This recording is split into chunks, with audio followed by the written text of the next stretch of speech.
treehouse in the meadow below the mountain peak.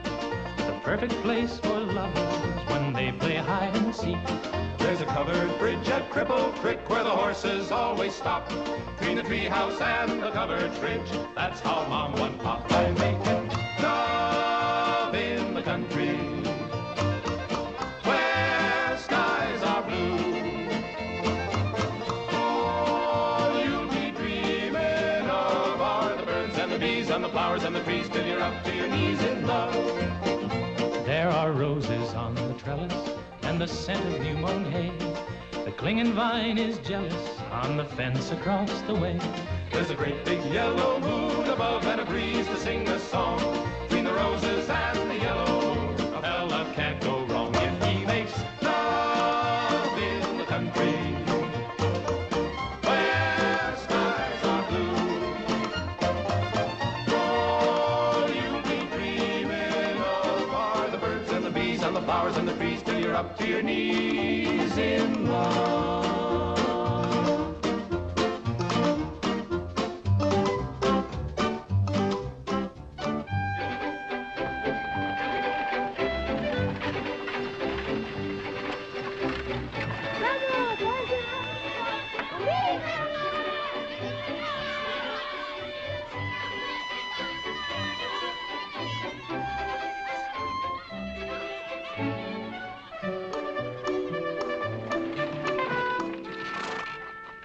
Lord to goodness, not again.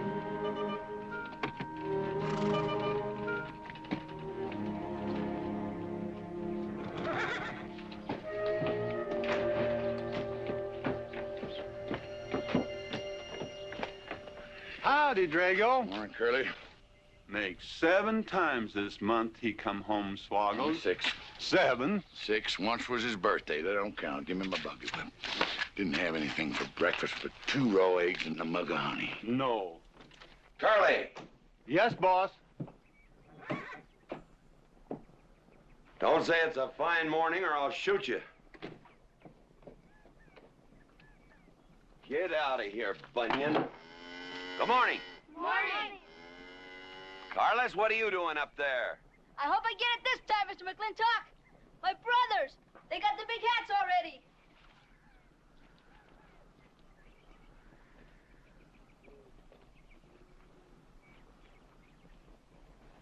All right, let them have at it.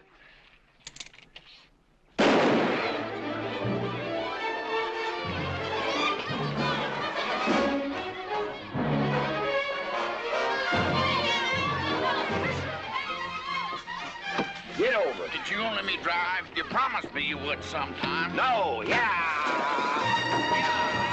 Boss, you better watch that turn onto the road. You're gonna kill both of us one of these days. Thank you, Mr. Boss.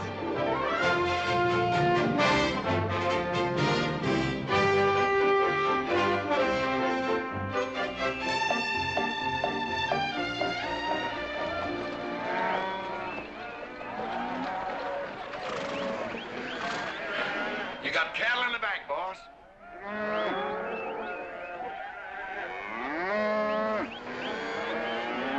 Yeah. Give it up. Yeah.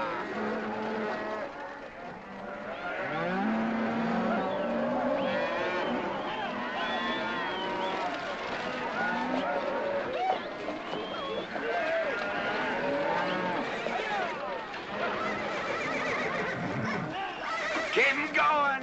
15 cents a pound all the way to Kansas City. Yeah. Yeah.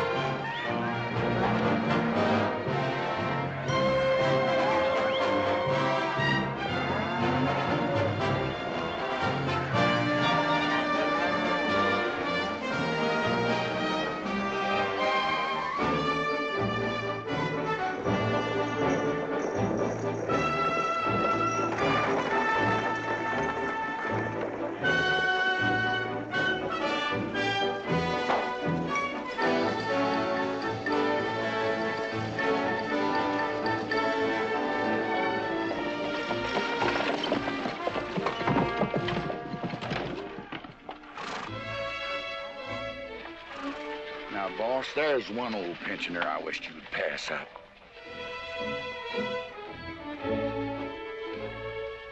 Bunny? Yeah. I knew where I'd seen his face before. He's an old timer. He's just been around town a couple of years. Oh, you have no milk of human kindness. Morning, Mr. McLintock. Morning, Bunny. Well, I can see you're in good health. Never felt better. Contrary to what you may hear. Me, my kidneys ain't what they used to be, and my liver's been leaving me bilious. Drago?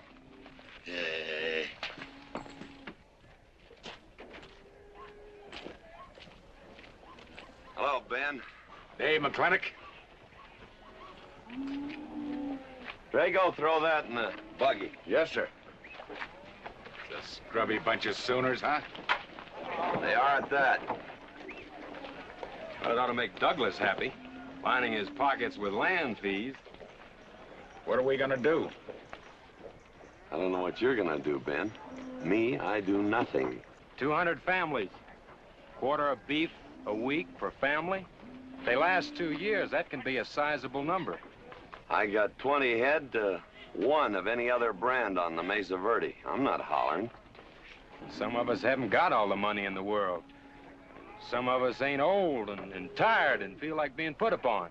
You interest me, young Ben. Go on. So the first time I find one of our hides wearing our brand hung on one of them settlers' fences, I aim to kill me a plowboy. You do what you want, McLintock. We'll do what we want. Fellas my age generally call me GW or McLintock. Youngsters call me Mr. McLintock. All right, Mr. McLintock. Not because I'm afraid of you. You're the big he-stud of this country. And I reckon a fella my age should call you mister. Full grown now, GW. He's a half owner of the spread. I made him a full partner the day the doc gave me the long face. Well, you want him to vote the first time this territory becomes a state, don't you? Of course I do. These settlers get burned out, there'll be a lot of hollering that this country's too wild to be a state. We'll go on being a territory some more, with a lot of political appointees running it according to what they learned in some college where they think that cows are something you milk, Indians are something in front of a cigar store. I'm looking to you to hold young Ben down. I'll do what I can. Come on over to the house once in a while. We'll rack up a few hands of stud. GW, that'll be just fine.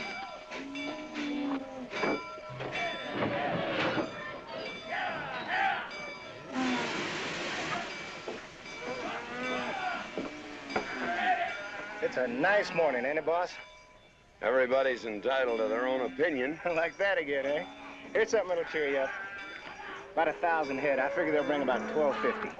They're not as fat as I'd like to ship. They all off the North Range? Yes, sir. Settlers. Every one of them with a plow and a Bible. Not the slightest idea what the range is for. Drago! Drag out that hog leg. Yes, sir. Give me some attention. Yeah! People, people, people, people.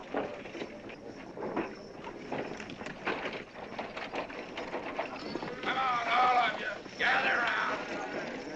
People, come on, gather around. I'm McLintock. You people plan to homestead and farm the Mesa Verde. Yes, sir. The government give us each 160 acres. The government never gave anybody anything. Some years back, a lot like you came in. You had a pretty good first year, good summer, easy winter. But the next year, the last rain was in February. And by June, even the jackrabbits had sense enough to get off the mesa. Folks, do you know who that is? That's McLintock. George Washington McLintock. I told him that, Douglas. He controls the water rights on 200 square miles of range. You know that lumber you got? It came from his land. Cut by his loggers and milled in his mills. Douglas, I come close to killing you a couple of times when we were younger. Saddens me I didn't. Can you imagine a man who owns all that? Oh, and mines too, I forgot to mention them. All that. And he's begrudging poor people a measly 160 acres. That right, Mr. McLintock? You begrudge us a little free land? There's no such thing as free land. If you make these homesteads go, you'll have earned every acre of it. But you just can't make them go on the Mesa Verde. God made that country for buffalo. Serves pretty well for cattle. But it hates the plow.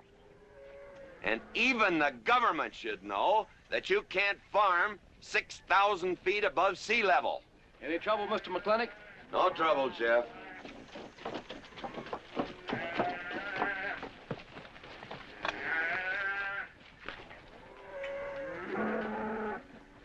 How about you, Douglas? Douglas? Just plain Douglas, eh? And you call him Mr. McLintock. Why? Well, Douglas, I guess it's because he earned it.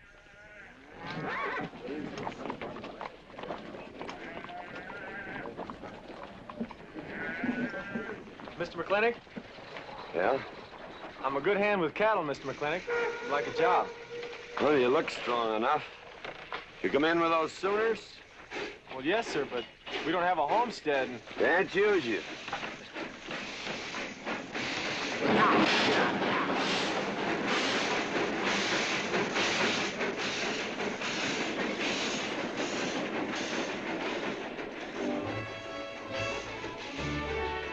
Tough life, ain't it, Sonny? Hell, ain't much future in being a farmer around these parts.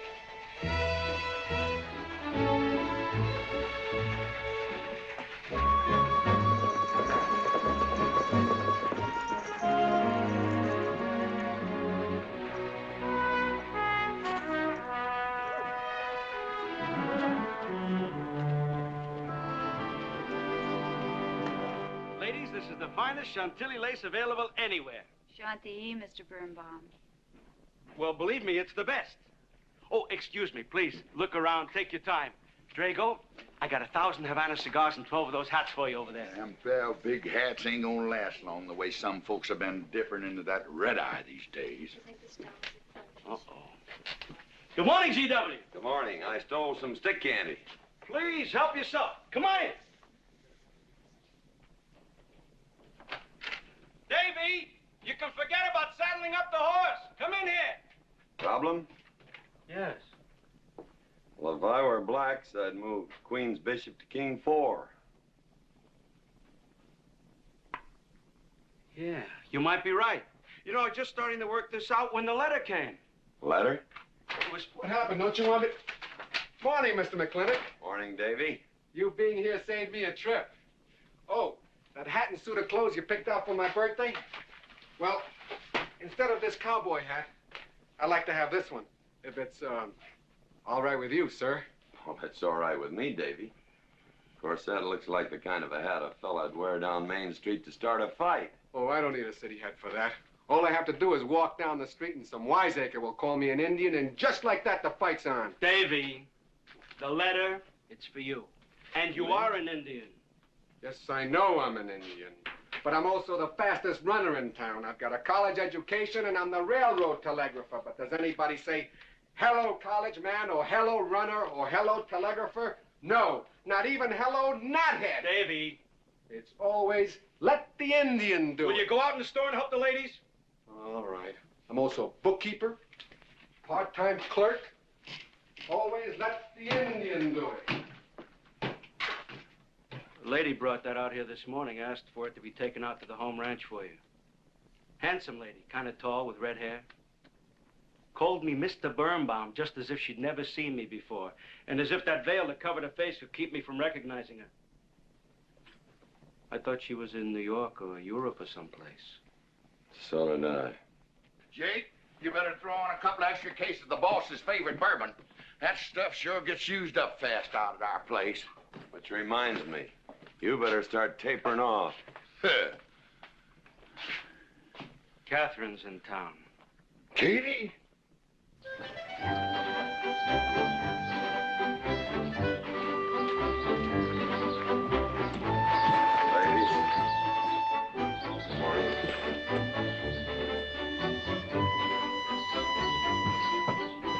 Morning, Mr. McLintock. Morning, Mr. McLintock.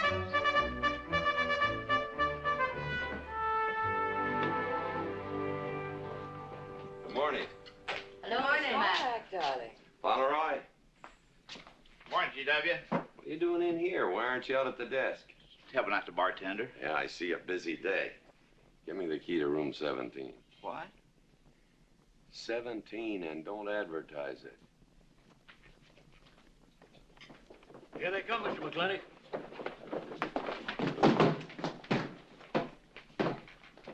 Set 'em up. Beer, whiskey. Day off? Off day. Wonder what he's so preoccupied about. Haven't you heard? No, what? Katie's back in town. Katie? Yes, dear. The social arbiter. Well, hi, Sonny. Good morning. Oh,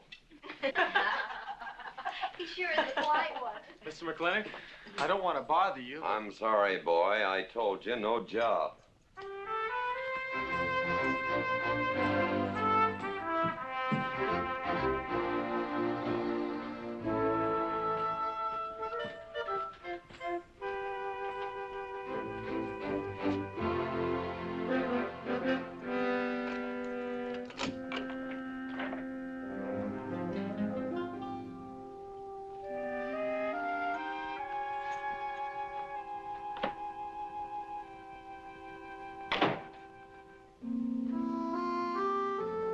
Catherine.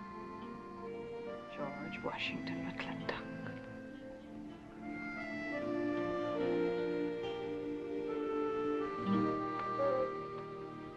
I thought you'd want this.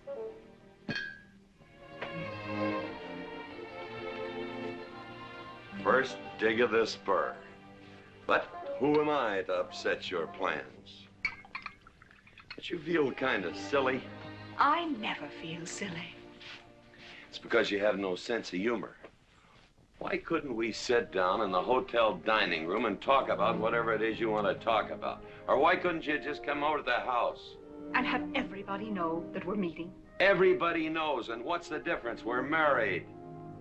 That is something I should like to change.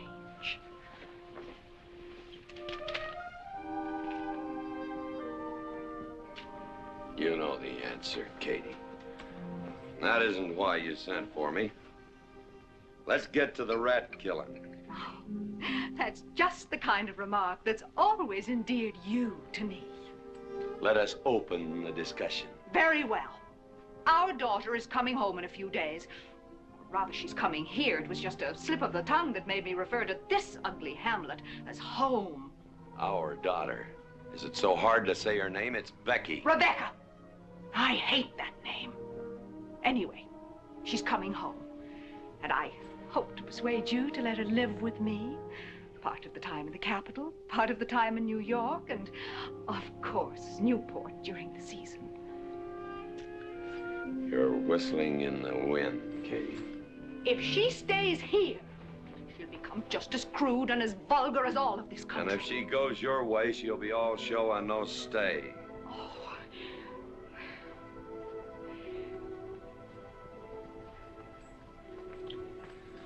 No go, Kate. I hate you. Oh, how I hate you. Half the people in the world are women. Why does it have to be you that stirs me? Animal. That's the story. I saw your picture in the paper at the governor's ball. You were dancing with the governor. At least he's a gentleman. I doubt that. You have to be a man first before you're a gentleman. He misses on both counts.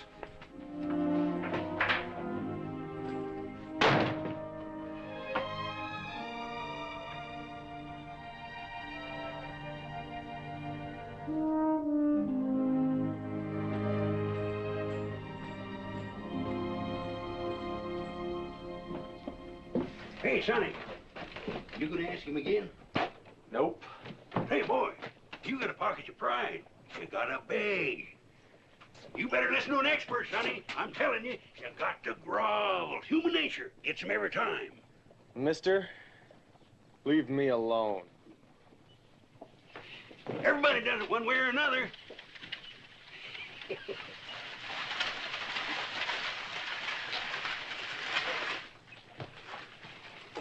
About that job, Mr. McLintock. I already told you, son, I've got no need for farmers, or use for them. Just 1 minute, Mr. McLintock. My father died last month. That's how come we lost our homestead. I've got a mother and a little sister to feed. I need that job badly. What's your name? Devlin Warren. Well, you got a job, son. See my home ranch foreman. He's over at the corral.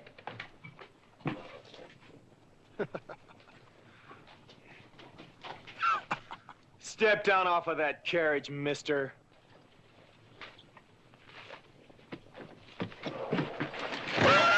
Hold that hog leg. I've been punched many a time in my life, but never for hiring anybody. I don't know what to say.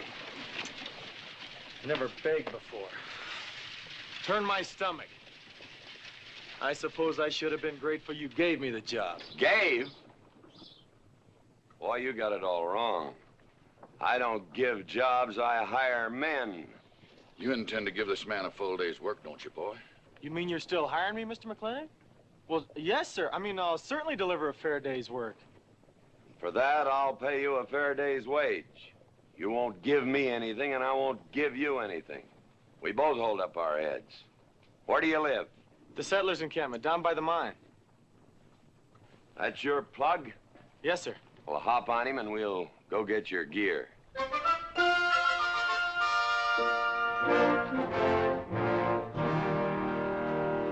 Yeah! Yeah!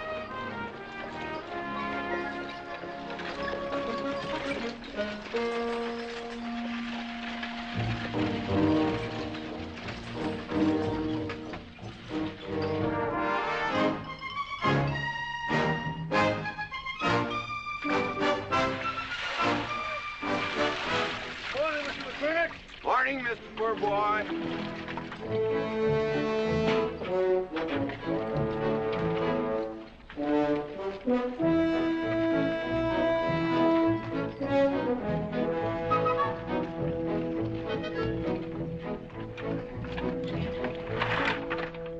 I'm sure that all you fine people are interested in knowing just what portion of this new land will be your new home. Oh, Jones and McAllister, since you've been more or less the leaders of our group, I'd like to have you come up and check the exact location. Won't be a minute, sir.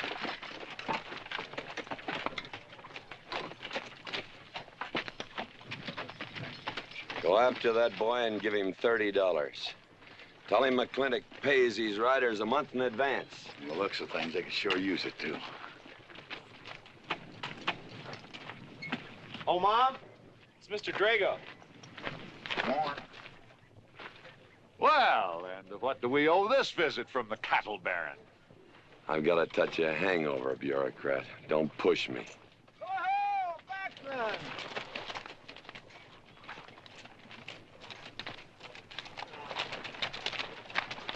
Say, those are Indians. Are there Indians in this homestead land? Friendly Indians, my boy. Oh, Backlund! Oh, running buffalo. Oh, Backlund! Long time we all get drunk together. And it's going to be a lot longer time, because it's against the law and you're with the sheriff.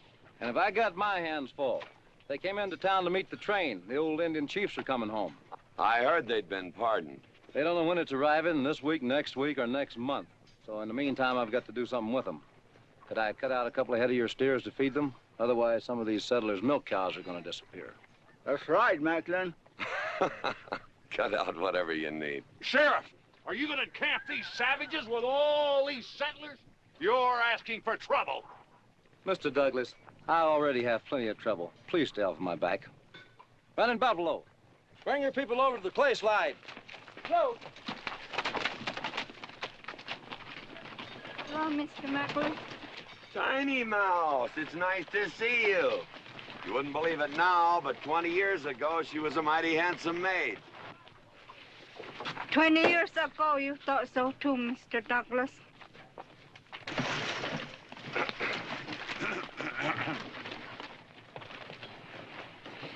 It was just like this. I had a dead beat on old Running Buffalo, and my sharp 50 caliber misfired.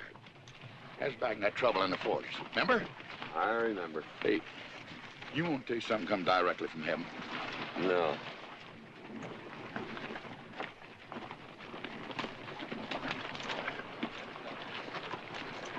Where'd you get this? That boy's mama baked him.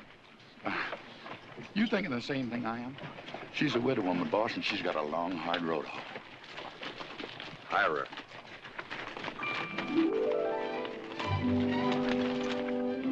I always said you had a heap of sense. Mr. McLintock, this is my mother. Your mother? And my sister. Pleased to meet you, Mr. McLintock. Ma'am, this here's my boss, and he has few choice words to say about your biscuits. Yes, Mr. McLintock? Well, they're great.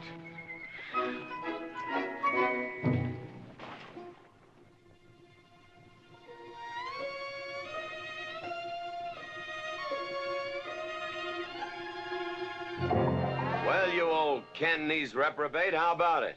Fire me? I'd kill myself. I'm not talking about firing you, I'm retiring you. You've been rustling food for us for 30 years. We're gonna put you out to pasture. All you'll have to do is give advice. Be one of the family. I'd kill myself. I may save you the trouble. Look, Ching, you kill yourself, I'll cut off your pigtail, and you ain't never gonna get to heaven. I'll be one of our family. I give you my solemn word. Pretty clumsy family.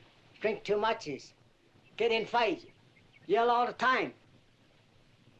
Cut off his pigtail. All right, I'll be one of our family. Giúp lấy đó. Phải là giúp lấy đó. Giúp lấy đó, hai. Cảm ơn.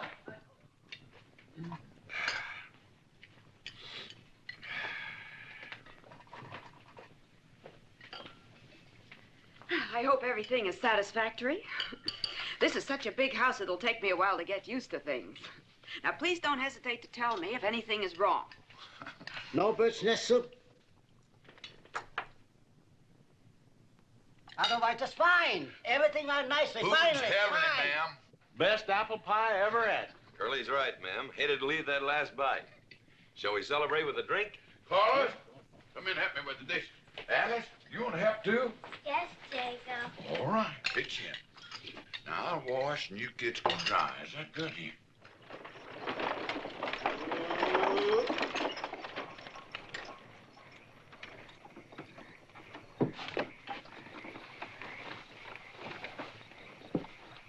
Don't seem possible one woman could use all them clothes. You keep a civil tongue in your unprepossessing face. Yes, ma'am. And unload my baggage, please. Yes, ma'am. By the way, what does that word unprepossessing mean?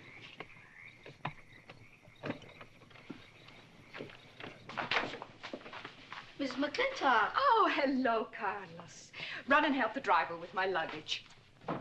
I couldn't trust anyone else in this house to do anything correctly. Luggage? Give him a hand, Curly. Yes, boss. Mr. McLintock? Are you moving back in? Yes, but nothing has changed except my place of residence. And I'd be willing to put up with savages rather than be denied the company of my daughter. And I'm proving that by moving in here. Mr. McLintock, since it's my first day, would you excuse me if I, Go ahead. Oh, Catherine, this is, Dev Warren. He joined the outfit today. Please, ma'am. Thank you. Well, how refreshing. A polite young man here. Where did he come from? He's a farmer. A farmer? Well, I'll be doggone.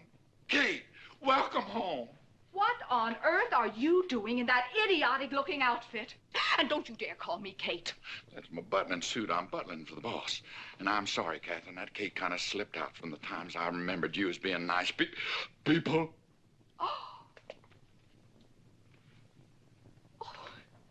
Are you going to stand there with that stupid look on your face while the hired help insults your wife? He's just ignorant. He doesn't know any better than to tell the truth. And I can't help this stupid look. I started acquiring it as you gained in social prominence. Mrs. McLintock, where do you want I should What? Put him in the master bedroom. Yes. But move Mr. McLintock's things into another room. Oh, the one back of the stairs would be best so that he can't wake up the entire household when he comes home every night. Just before daybreak. Yes, ma'am. Oh, excuse me. Here's your cigars, Mr. McLintock. I am Mrs. McLintock. Kate, Catherine, this is the cook. This is the lady who does the cooking for us. Mrs. Warren, Mrs. McLintock. How do you do? Very pleased to meet you, Mrs. McLintock. Very pleased. Likewise. You see, I just came to work here today, and I guess I jumped to the conclusion that this was a bachelor's household. It is, and then again it isn't. I will explain so everything will be quite clear, Mrs. Wallace. Mrs. Warren. Mrs. Warren, it has been a bachelor's household for quite some time. And it will be again, just as soon as I am out of here, which will be as quickly as I can make arrangements to take my daughter back east with me. You see, she's coming home from school in a few days, and then we'll be off together, and you can return to conducting yourself as you consider proper in a bachelor's household. Katie! Shut up! Until then, I am mistress in this house, and I will give the orders. I want my breakfast served in Don't bed. let her. Ain't you gonna say nothing, boss? Breakfast in bed. No. 1 poached egg, tea, toast. Oh, GW. As soon as my things are put away, I want to talk to you about Rebecca. Yes, Mrs. McLintock. Indeed, Mrs. McLintock. Of course, Mrs. McLintock. The toast, lightly browned and unbuttered. Of course, ma'am. Wait a minute now, boss. Where do you think you're going? I just remembered I got a date. But she said she wanted to have a talk with you. I heard.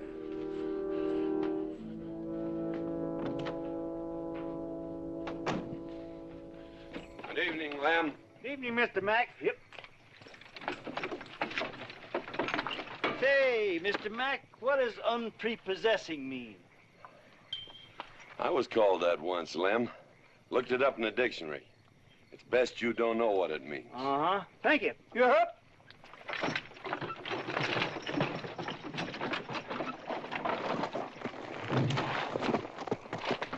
Hey! What am I gonna tell her when she asks where you went? When in doubt, tell the truth. She wouldn't expect that from you anyway. Where's Mr. McLintock going? There he goes, burning his last bridge. You see a yellow streak about a foot wide running up down his backbone. Well, Mr. McLintock? He ain't afraid of nothing. I once thought that.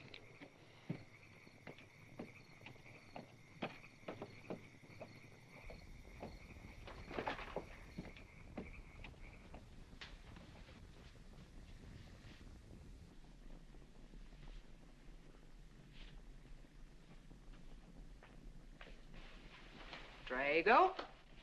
Yes, ma'am. Was that, He took off, lit out. I told him I wanted to talk to him. Ma'am, I was standing right over here when you said it, and I was standing right out there on those front steps when he walked up to a horse, grabbed a hunk of mane, stepped up on him, and sunk spur. Where did he go? Last time I saw him, he's going east. But you know him, he's liable to go north, south, or west. Get me a carriage. Yes, ma'am, but But what? maybe you shouldn't follow him into maybe where he's going into. What does that mean? I don't know, but I wish I hadn't said it. Just get the carriage. Yes, ma'am. What happened? Get the Bruce. Baruch? Hitch it up. She wants to go to town. But Mr. McLintock never said anything to me about it. Look, young fella, I'm the ramrod around this place, and you better start giving me a yes, sir. You're gonna get the roof of this house pulled down on your head. Yes, sir.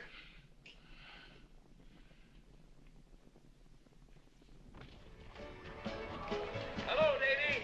Hi, Mr. McLintock. New broom, eh? Big, please. Hello, Bunny. How is everything? Oh, fine, fine, Mr. McLintock.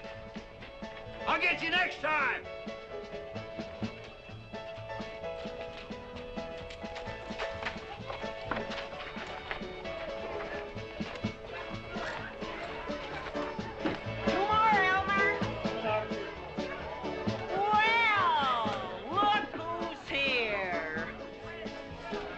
be, Mac?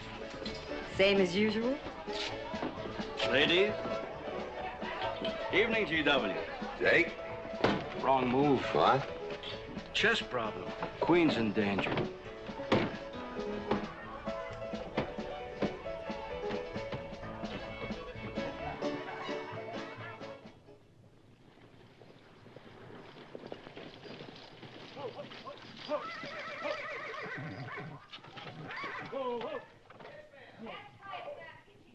I suppose you can do that. Camille, you're on your own. Mr. McLintock?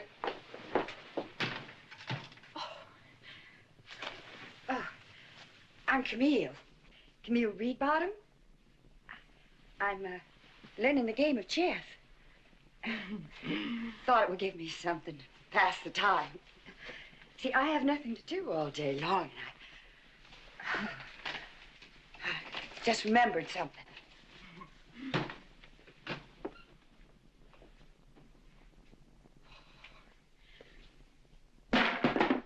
Catherine, I didn't hear you come in.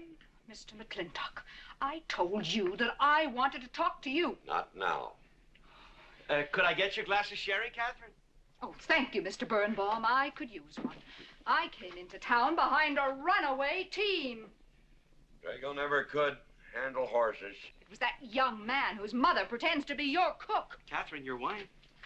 Oh, thank you, Mr. Birnbaum.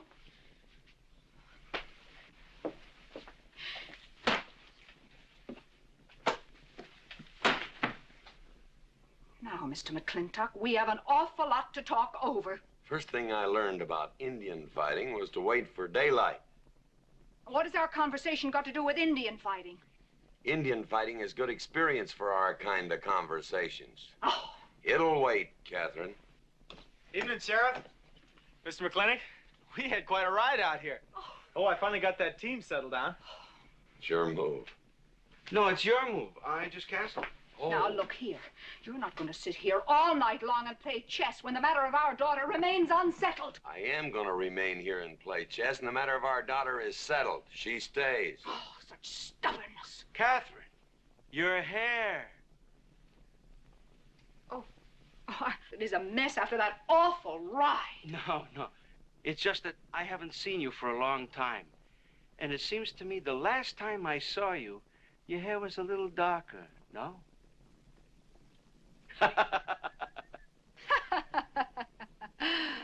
It's a funny thing that tricks a man's memory will play, huh? Mr. Birnbaum, I think that you've completely lost your mind. You have done something to your hair. I have not. If I had, it'd be none of your business. I'm certainly not going to put myself in the place of those blondine trollops that you seem to prefer. Take it. Huh? Oh. Fill it. Oh.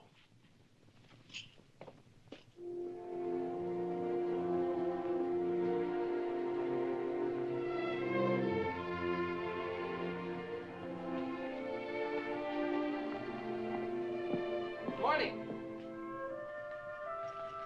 You fellas still at it all night? McLintock never quits. But a Birnbaum has to. Besides, the game is over. You got me. Oh, no, Mr. Birnbaum. You still got a good game. Oh, you play chess? Yeah. Please, take over.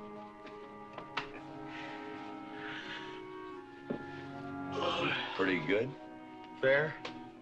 Well, looks like I won't have to come into town always to get a game. Remember, I'm a bad loser. It's your move. Yes, sir.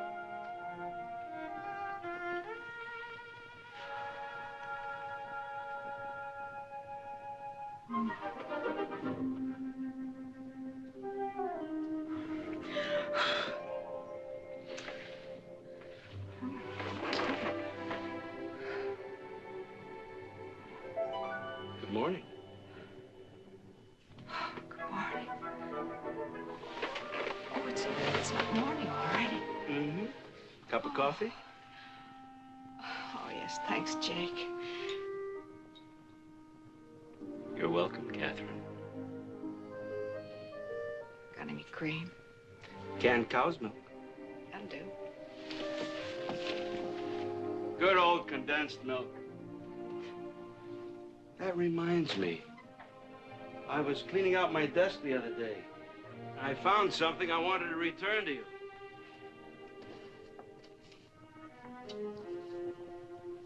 Here it is.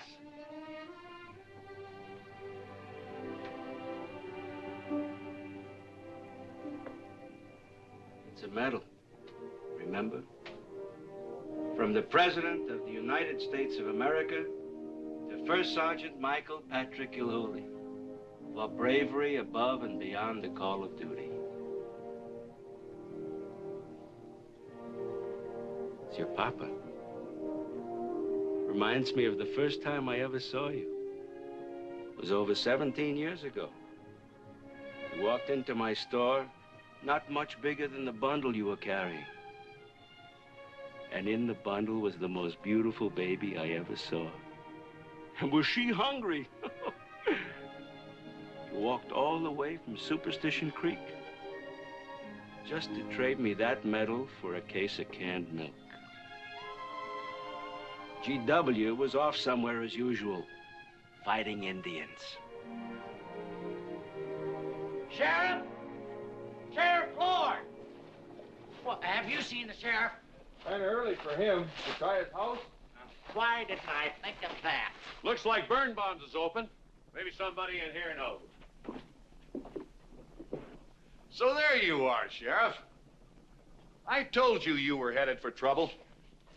Trouble? I want to know by whose authority you let those Indians stay in town. Those savages are wards of the government, and I am the representative of I that told Sheriff Lord that he could put him up down by the clay side.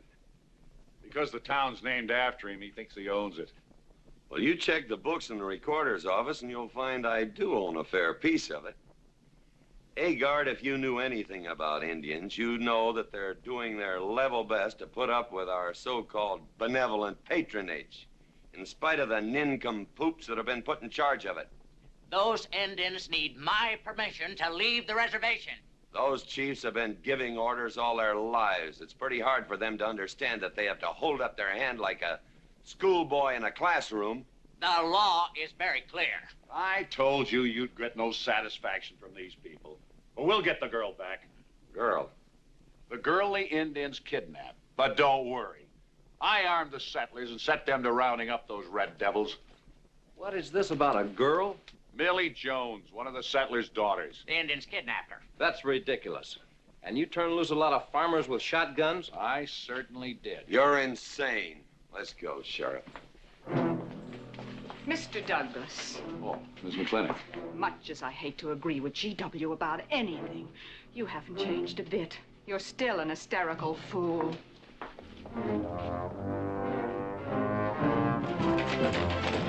Come into town. I got worried. What about? Thought maybe Katie shot you. Not yet, Drago, but it took restraint. Wait a minute. You better take Agard along. Not that he'll be much help. Drago, have him on the horse. Just a minute. Well, I'll drive. Yes, sir. Agard, what are you doing? Agard, this is serious. Stay with him, Agard. Stay with him.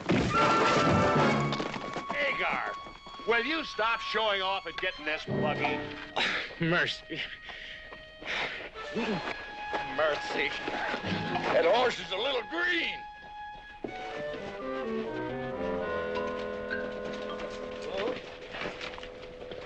Let's go. yeah.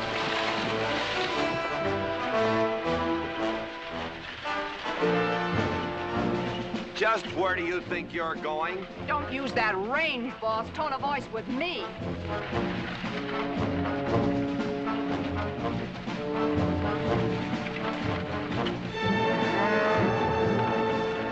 Carter! Headed for Mr. Poor Boy's mine.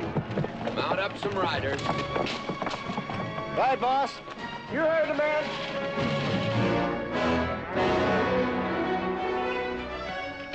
I don't like it, Mr. McLintock. I don't like it one bit. What don't you like? They're planning to hang an Indian.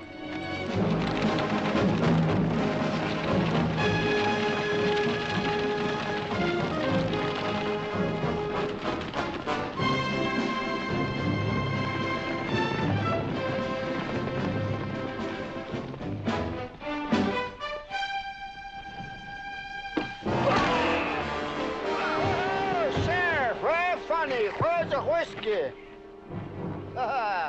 Hold that! Not so fast, Mr. Boss of the whole country. Unless you want to wear a big hole in your middle. How long is GW going to let that cheechawker push him around? That cheechawker has a sawed-off shotgun. How do you know she didn't wander off someplace or meet some fella or something? What are you saying? That I didn't raise my girl right? That she'd wander off all night with some man? There's a lot of things I'm not saying to you, mister. Well, you got a sawed-off shotgun in my middle. But how do you know this Indian had anything to do with it? She's gone, ain't she? She's gone. Pa! Pa! I'm over here! Pa!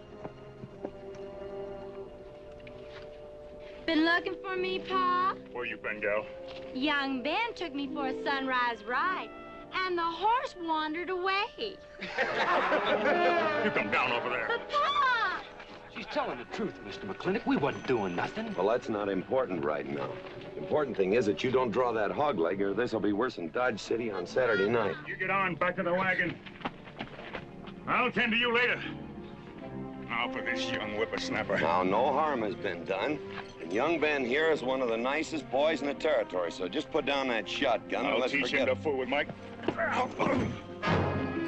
Now, we'll all calm down. Boss, he's just a little excited. I know. I'm going to use good judgment. I haven't lost my temper in 40 years. But, Pilgrim, you caused a lot of trouble this morning. Might have got somebody killed. And somebody ought to belt you in the mouth. But I won't. I won't. The hell I won't.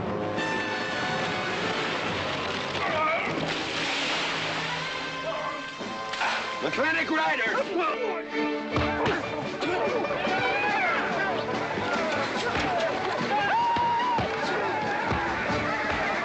Ha-ha! Oh, Markland! Hey, Buster! Remember me?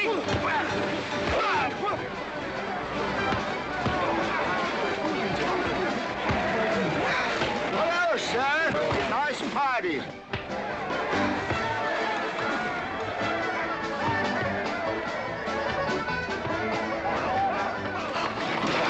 Do you think you oughta? I ought to what?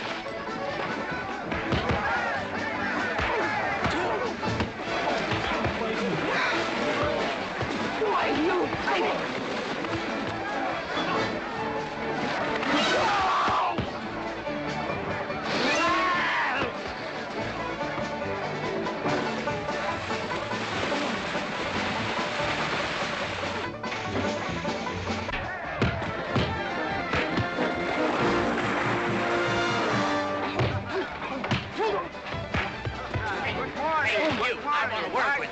Hey, just a minute.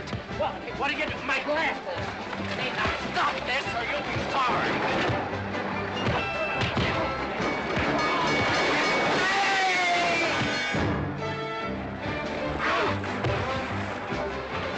Stay out of this, Jake. It's everybody's war.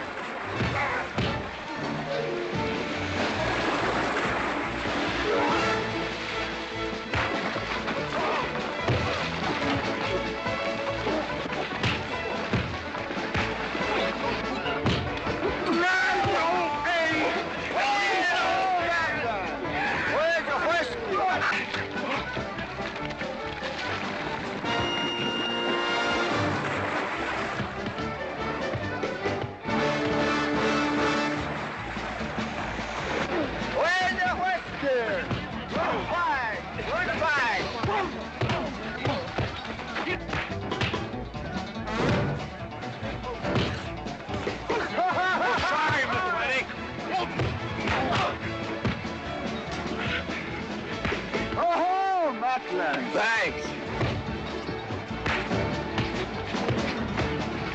Ha-ha! Very funny. Yeah, very funny.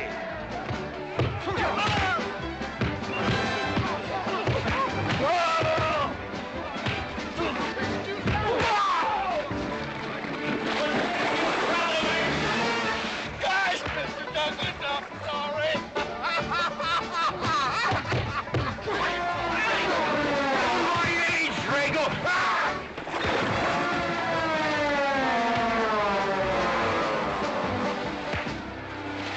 Hey!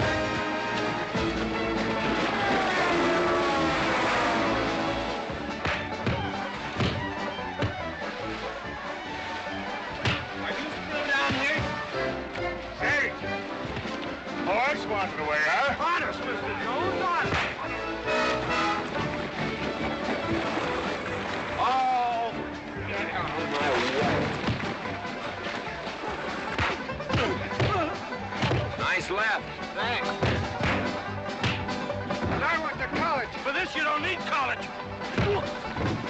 You're not getting me down there.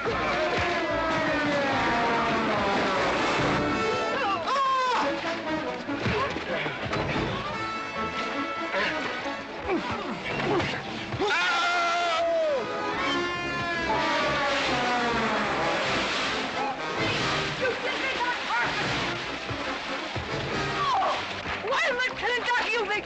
Good morning to you, Mrs. McLintock. Buddy, you big... Yowie!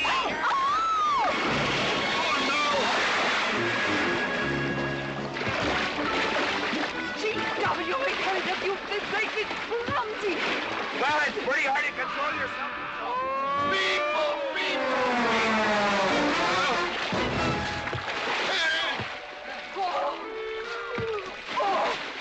Oh, Macklin! Oh, Macklin! What's party? No whiskey. We go home.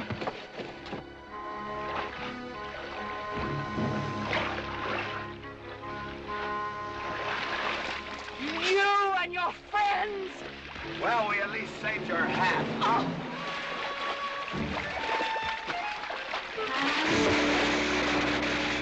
Where is everybody? Oh, for heaven's sakes.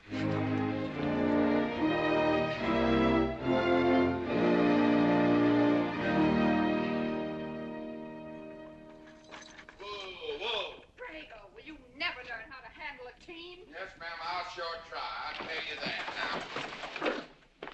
now. Try me family. You want to lose your pigtail? I lose face. Lousy lot of tips. You want to lose more than that? Kate, Yes? we could be a big help to one another. Like what, may I ask? Well, we could wash the mud off of each other. We used to have quite good times doing that sort of thing. There are a lot of things we used to do. Good night, Mr. McLintock.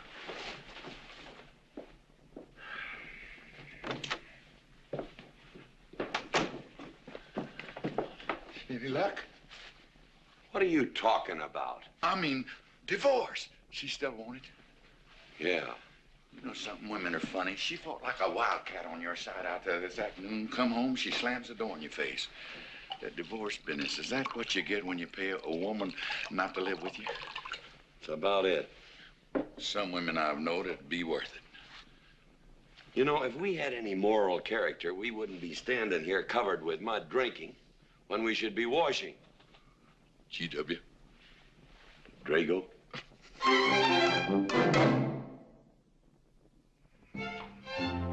Miss Warren, these biscuits. Mmm. Oh, thank you, Drago.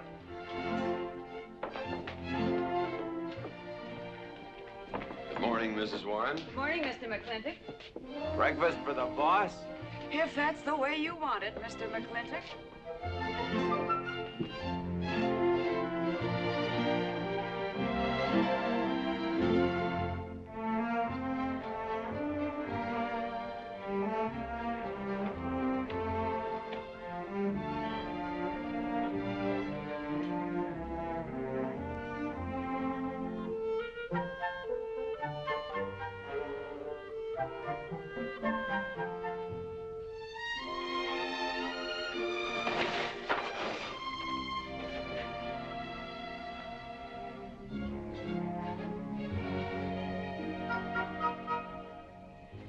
One poached egg, tea, toast, lightly browned, and Why, Mrs. McLintock, you have a black eye. I do. Ooh.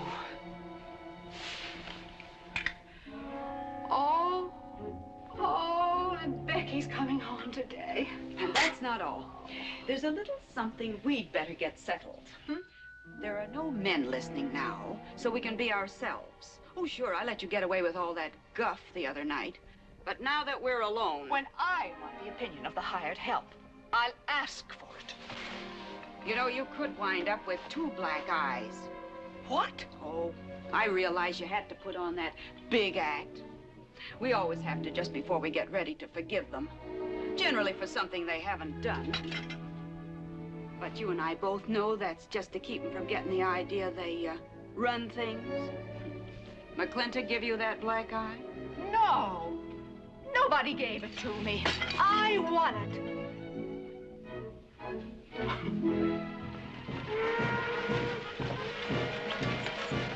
Morning, Davy. Morning, Mrs. Beach. Mr. Beach.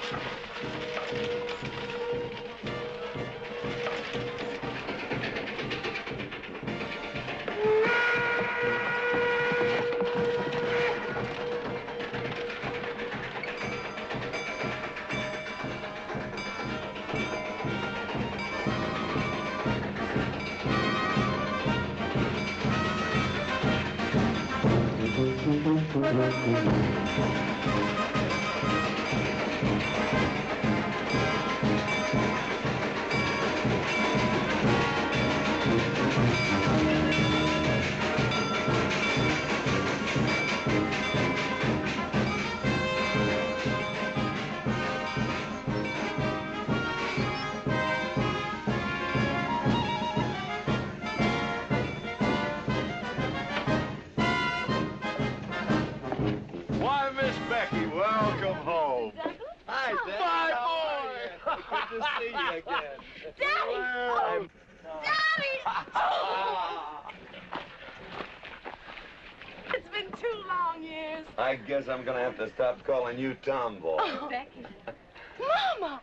Oh, darling. I wasn't sure you'd be here. Oh, I've been here a few days. And, oh, Becky, I bought you 3 of the most beautiful dresses. Baby. Mama. Uncle Drago! Oh! Did you bring your old uncle a coming home present? Sure did. What is it? A mustache cup. And what did you get me? Prettiest Palomino pony that ever packed a saddle. Broke the stand, drowned, tie, and the gown. Oh! Uncle Jake! Oh! What are you doing in Mr. Douglas's tuba? Oh, Mr. Douglas has had a little accident. I brought you a whole shipment of licorice sticks. But now that I've seen how much you've grown, I think we better exchange them for a couple of bolts of dress goods, huh? Thank you. Oh, the mayor was going to be here, but he had to go to the territorial capital on a horse theft matter. But I'm going to give his speech. Oh, and don't worry about the mayor. I'm sure that he can find a bill of sale for the horse.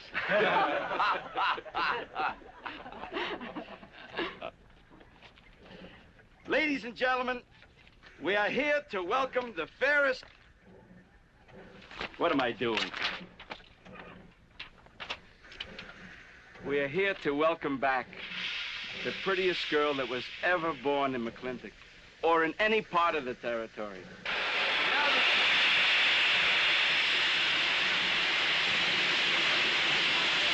Hey, Davy! Yeah? Got something for you. Yorkmaster up the junction told me to let him ride, so I locked him in here. I've had my scalp a long time, and I aim to keep it.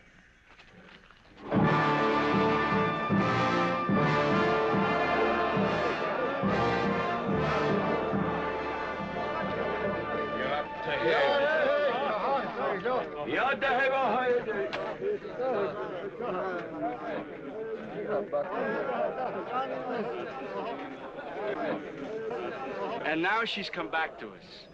Gone are the pigtails, but the freckles are still on the prettiest face that was ever born in McLintock.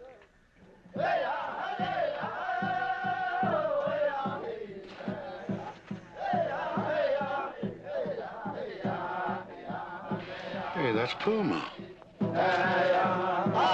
And it's true. The government did turn them loose. Good old Puma. I'll never forget when he brought G.W. home. Your father had a hole in his chest and 104 fever. Of course, they weren't very mannerly about it. He came past the house at a high lope and threw him on the doorstep.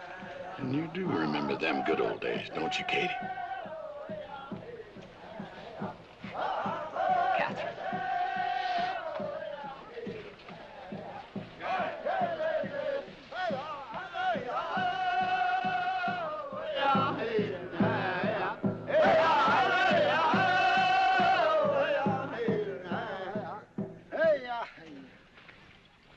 Yatta-hey, my friends. Yatta-hey. Puma, honored enemy. Does big McLintock forget? Also blood brother. No, I'll never forget that. All wound. Does it hurt still? I feel it when it comes on to rain.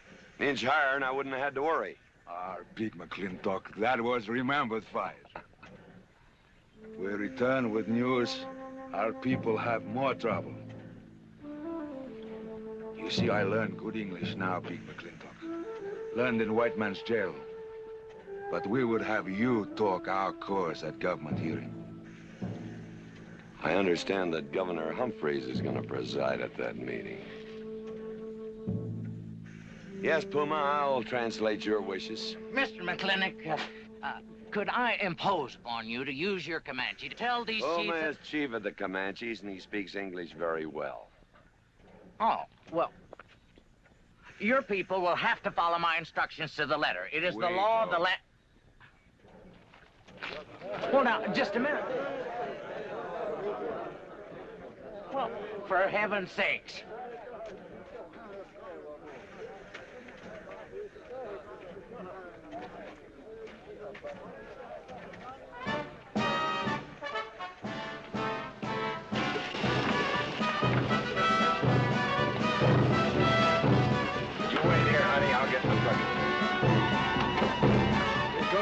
Fight? Surely. Will I see you there, Beth? Of course, Davy, and you can have the first day. Sis? Don't want any sister of mine talking to strangers. Davy's not a stranger. He clerks in Birnbaum. He's an Indian.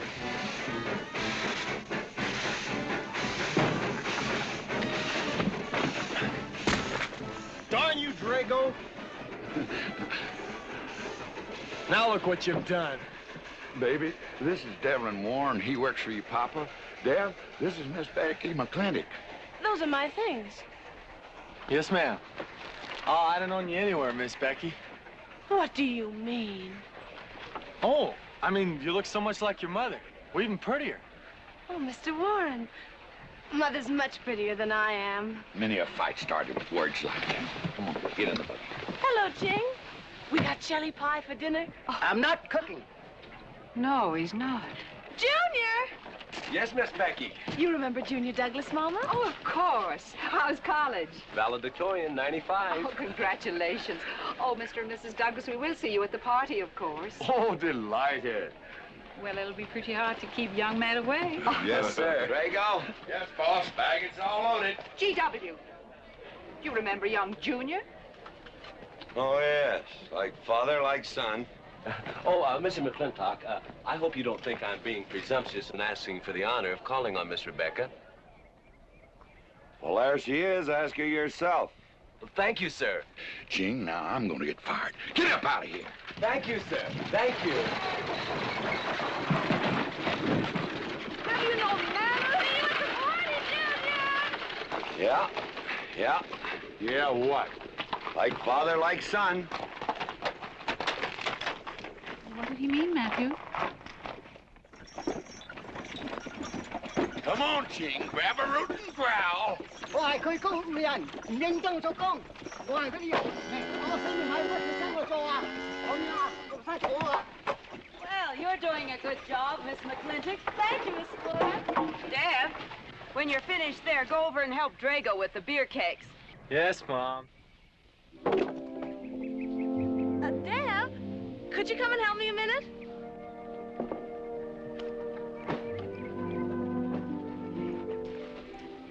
I certainly was surprised to hear you went to college. Why? I don't know. Junior says Purdue's a good college for a backwater place like Indiana. Well, he did indeed. Oh, could you do this? I can't reach it.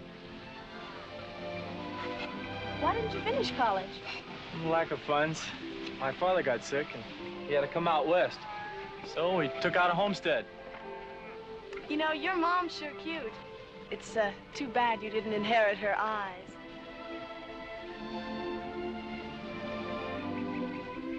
Well, you'd been lucky if you'd inherited a few things from your father. Oh, really? For instance? There's common sense, for instance. Common sense? Yeah. You don't see him being fooled by some dude like Junior Douglas.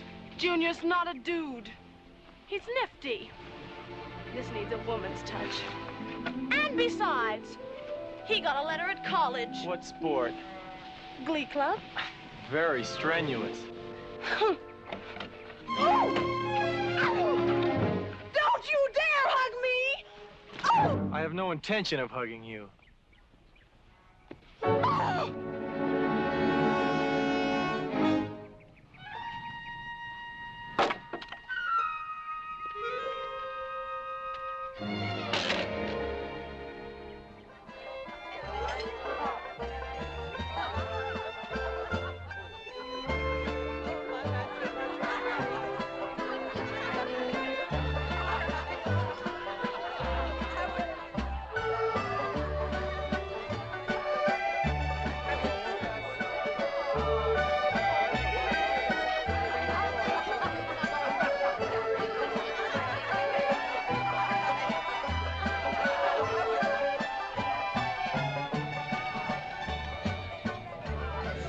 Ladies all look lovely, Catherine.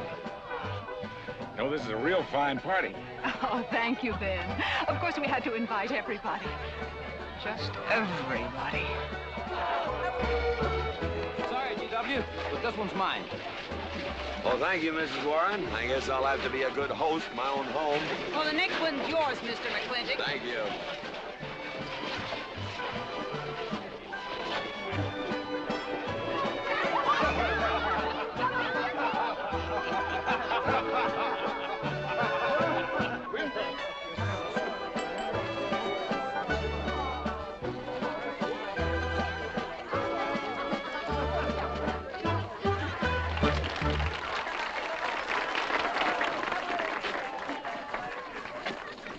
Drago, go and do what I told you to do. Oh, Katie. Catherine, do as you're told. Oh, Drago, do this. Drago, do that. Yeah! People! This Douglas feller. Drago! Yes, ma'am. Matt Douglas, Jr. is going to bring you folks some of the latest terpsichorean dance steps, brand new, brought by him directly from New York City. All right, Mr. Fiddler.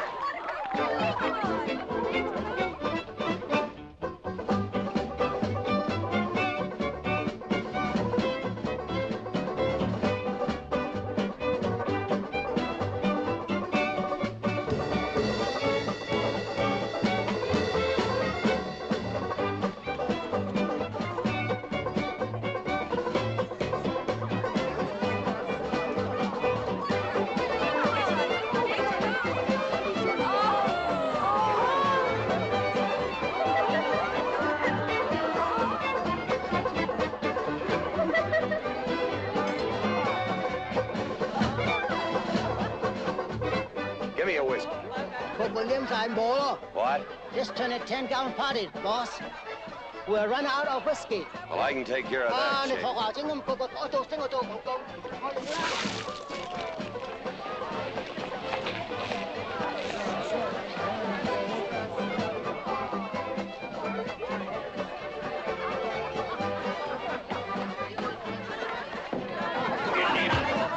Indian.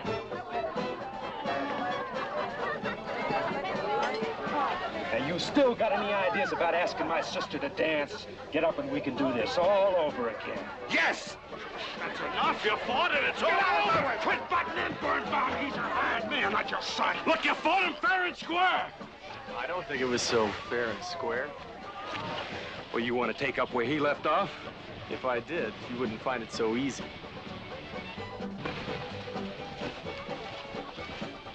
Now we've had enough of this. Well, when are you gonna quit walking away? Just as soon as we're out of sight of the party. Little lesson I learned back home, don't fight in front of women. Well, we're out of sight now. So we are.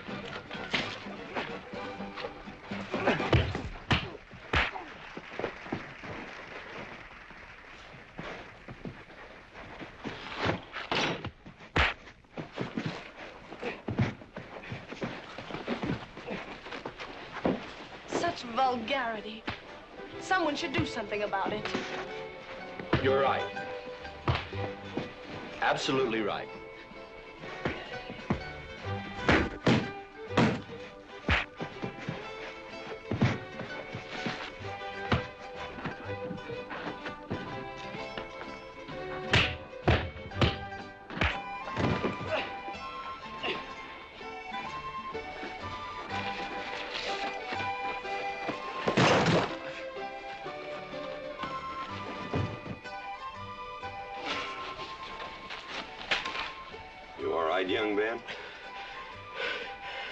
Mr. McLintock.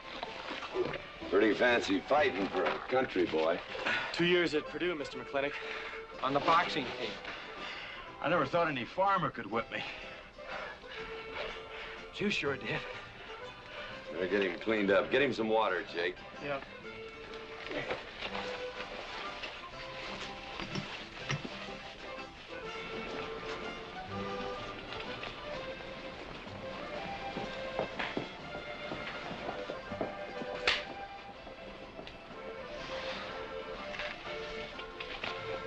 Get yourself cleaned up. Go ask that girl for a dance. Who? Oh! Did I miss one? Oh. Where is he? I'll find him, that young whippersnapper. Trouble. Where is that farmer boy? Where is he? Where is he, G.W.? Oh, so you're the young farmer boy that whipped my nephew. Well, I'm Fauntleroy Sage, young Ben's uncle. Well, I'm no farmer, but if you're young Ben's uncle, yes, I whipped him. And you're intruding. What's intruding mean? Butting in. Oh, so he's insulting me. Well, then I got another reason for walloping him. Besides, on account of him thrashing my nephew, young Ben. Fauntleroy, you can't get mixed up in these youngsters' quarrel. Family honor. I can't have said a farmer whipped a sage. You're twice his size. Don't let that bother you, Mr. McLintock. Mr. Fauntleroy insists. I'll just have to teach him the same lesson.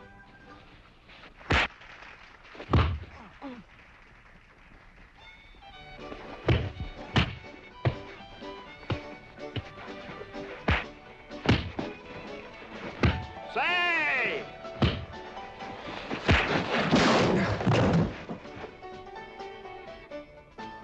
Sorry, young feller. Hate to have to do that, young fella. No hard feelings. Not yet.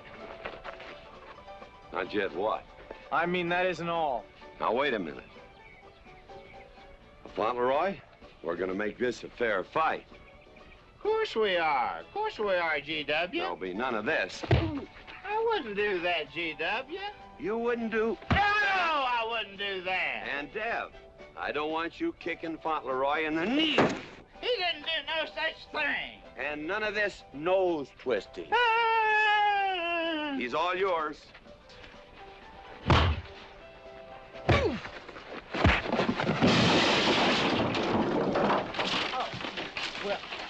Well, where are my glasses? You all right, young feller? Ouch! I'm all right. This Indian agent will stop stepping all over me. I beg your pardon. G.W. You're just funning me. But I want you to know that boy fought me a fair fight. Well, I'm glad to hear that, Fauntleroy. Here's my uncle. Fauntleroy, what have you been doing? I hope my uncle didn't bother anybody. No bother. I think we'd better join the ladies before they get curious. Drago. Fauntleroy, let's line them all up for a do-si-do. Jake, you think tincture of arnica would help? Could be. Used to help you.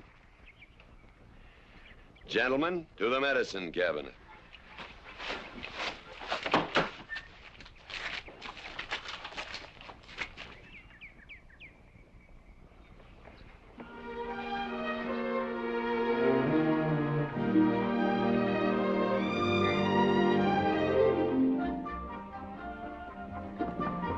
Good morning, Drago. Morning, Davy. You seen Daddy? Took over early this morning with a scattergun over his arm. Went hunting.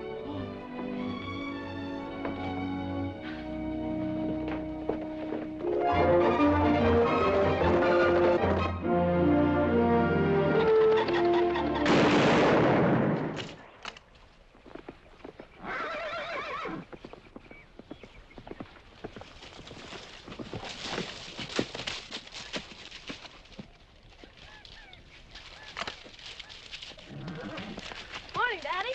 Good afternoon. I'll get you out so early. There's something I have to get straight in my mind. Yeah? What?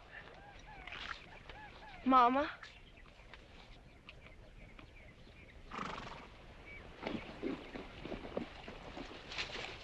Why'd you and Mama stop living together, Daddy? Why'd you separate? Aren't you going to answer me? No. is sort of my business, I think. I don't.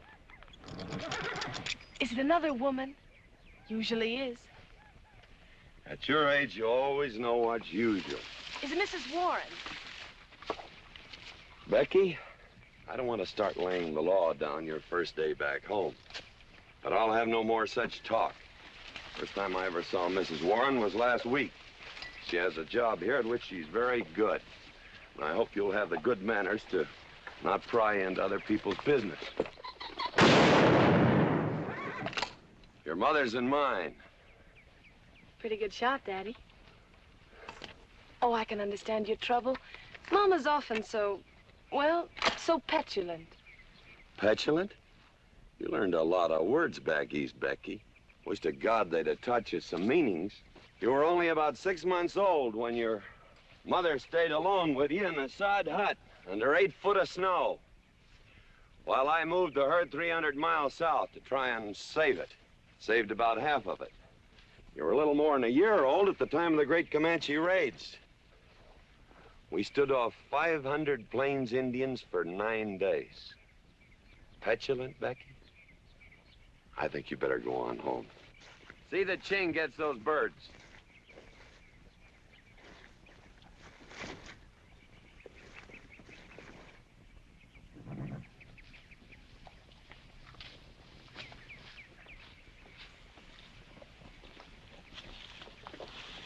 Becky, come here.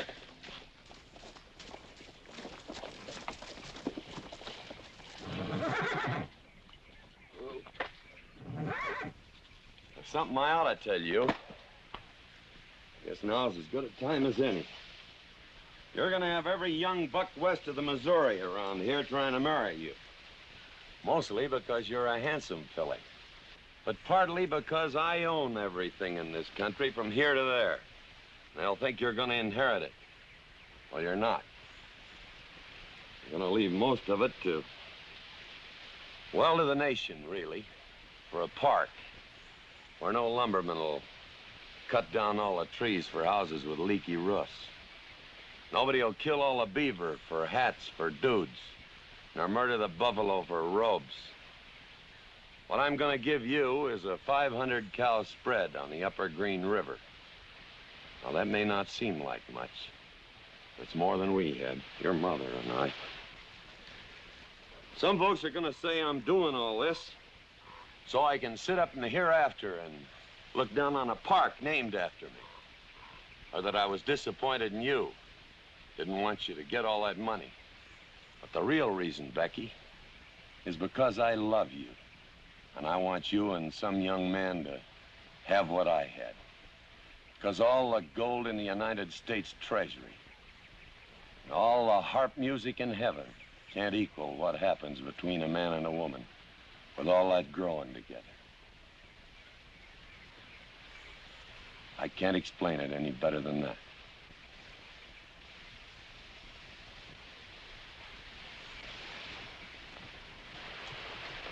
All right, Daddy.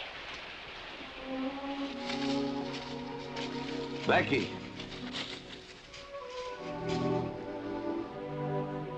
When you're as old as I am, you'll thank me for this.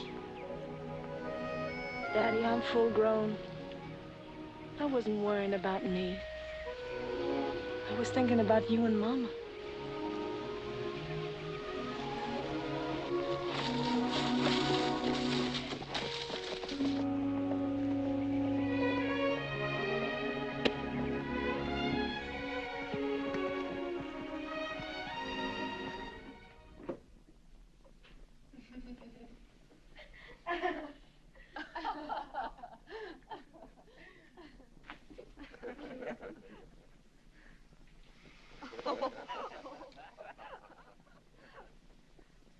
Oh.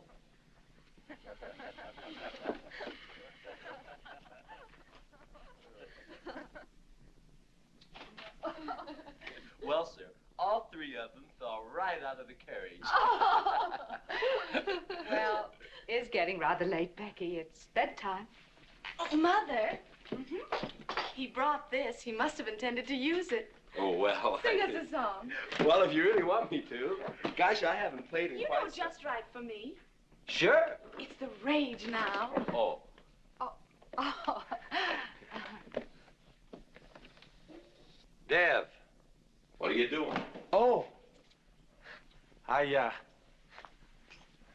just thought I'd get another cigar. Well, you've got one in your mouth and two burning in the tray. Not move. Fellas want me to play all the time. You're cuter than a baby steer, and softer than a mouse's ear. I want the whole wide world to hear. You're just right for me. You're sweeter than... Oh, no, not that rhythm, Junior. Do it the way they do at the plaza. I know the words. Sure, Becky. Will you sing with me? Of course. All right. I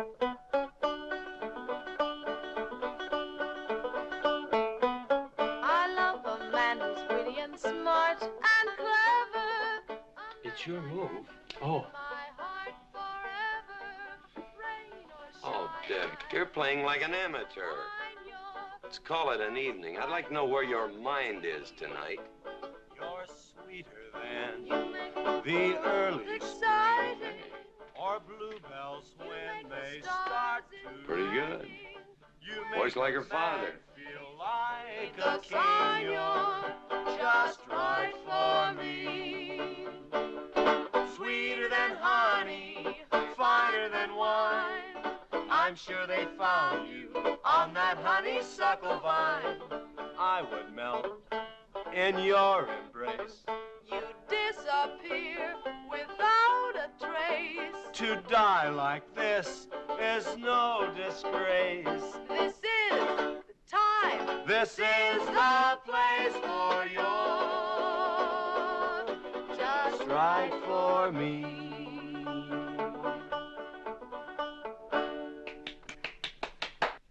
Well, that's so good, I kind of hate to break this up. But if we're going to have that Indian hearing tomorrow morning... sir, about our conversation earlier this evening, I believe I'd better apologize. Yeah? Yes, sir, I've been thinking it over, and when I called you reactionary, well, that's merely my generation's term for your generation. It's nothing personal, sir. Oh, really? Well, good night, sir. Good night, Miss McLintock. Good night, and do come again. Good night, Drago. Night. Boss, what does reactionary mean? Me, I guess. He says that anyone that wanted to sell at a profit was a reactionary. Was we reactionaries back in them days when you was selling beef cattle for 6 cents a pound on the hoof? Well, no use arguing with him. College boy.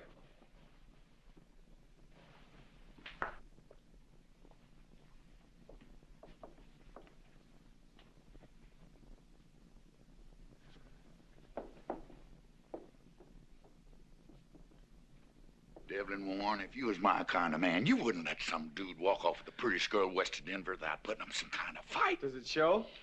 Well, what can I do? I'm just one of her father's employees. I'm just a hired hand around here.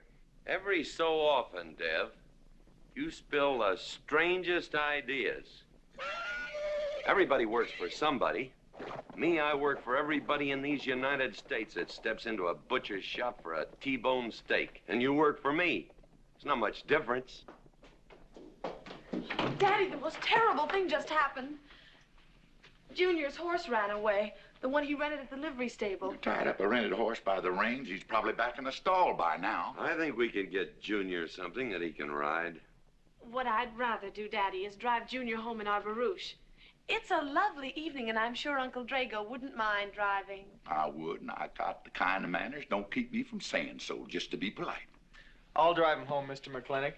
And you don't have to come, Miss Becky. I'll see that he gets home safely. I can take care of myself. You got yourself a foot, didn't you?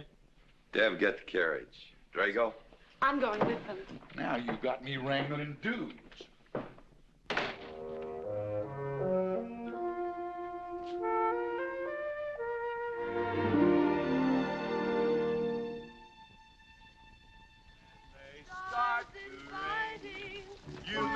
man feel like a king. Just right for me. Miss Becky, somebody better help me watch the road. You know, I'm new around here. Might take the wrong turn off. Devlin Warren, you know there isn't a turnoff between here and town. You disappear without a trace. To die like this is no disgrace. This is time. This is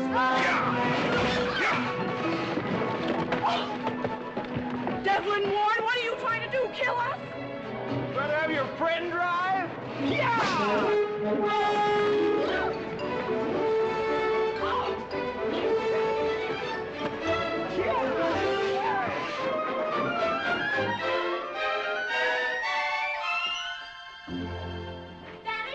Daddy, I have never been so humiliated in my entire life. I said what I said, and I'll stand by it to the death. Shoot him, Daddy. Shoot him at once. Why? My honor is at stake. Well, now, Your Honor. Absolutely. He impugned my honor. Impugned? What does that mean?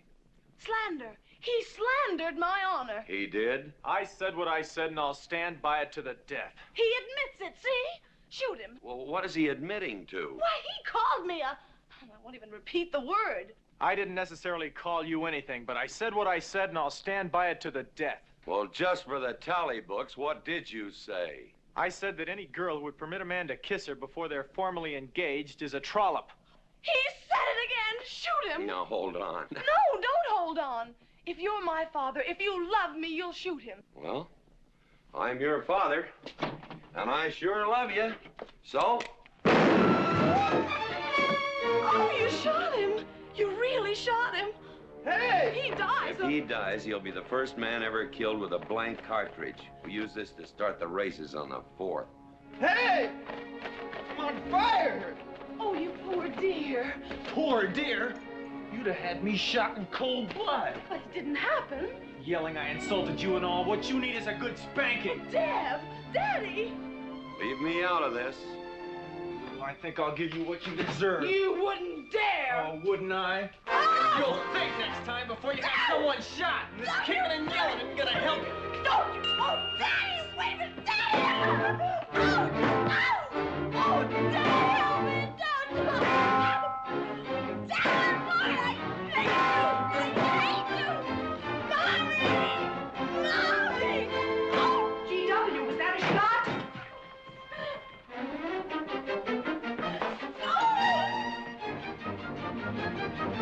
Oh, Becky, what happened? He spanked me. You spanked my daughter? Dev. You mean you stood there while that brute beat our daughter? G.W., what's happened to you in the last 2 years? Part of valor, son. Oh, isn't it enough that you've always treated me like a squaw without subjecting dear, sweet Becky to this crude, vulgar way of Catherine, life? you women are always raising hell about one thing when it's something else you're really sore about. Oh. Don't you think it's about time you told me what put the burr under your saddle about me? I don't intend to stand here and hold a midnight conversation with an intoxicated man.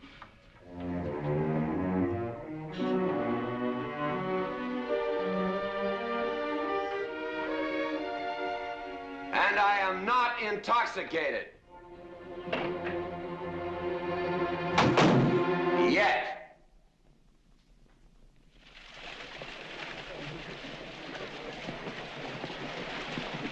Hello, Governor! Hello, Governor!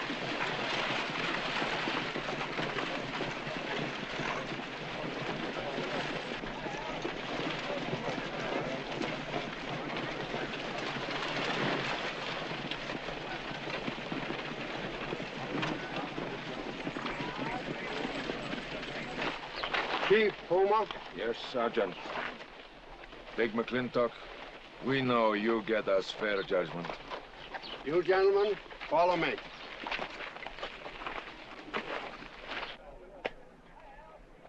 Well, Jake? G.W.?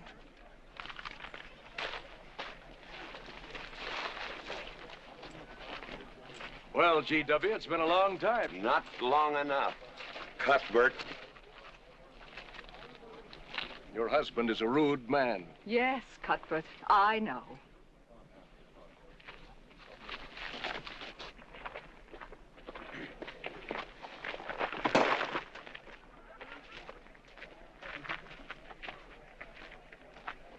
Where you want the Indians, Mr. McLintock? Mr. McLintock is not running this hearing. Sergeant, seat those Indians. Yes. Gentlemen, be seated.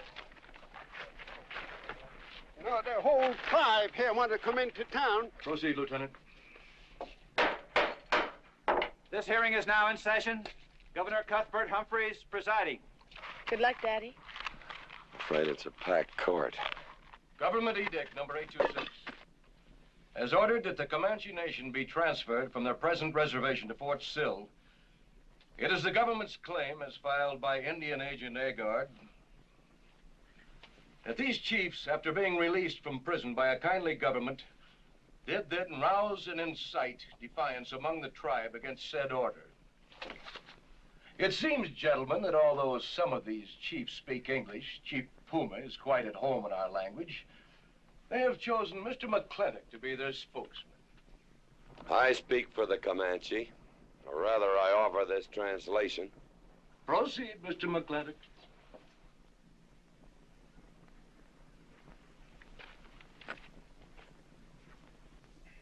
The Comanche say, we are an old people and a proud people. When the white man first came among us, we were as many as the grass is of the prairie. Now we are few, but we are still proud. For if a man loses pride in manhood, he is nothing. You tell us now that if we will let you send us away to this place called Fort Sill, you will feed us and care for us. Let us tell you this. It is a Comanche law that no chief ever eats unless first he sees that the pots are full of meat in the lodges of the widows and orphans. It is the Comanche way of life. This that the white man calls charity is a fine thing for widows and orphans, but no warrior can accept it. For if he does, he is no longer a man. And when he is no longer a man, he is nothing, and better off dead. You say to the Comanche, you are widows and orphans. You are not men. And we, the Comanche, say we would rather be dead. It will not be a remembered fight when you kill us, because we are few now and have few weapons. But we will fight, and we will die Comanche. Thank you, Big McLintock. Am I to gather that Comanche defy the government of the United States? Yes, you may gather that the Comanche defy the United States government, or at least this commission. Gentlemen,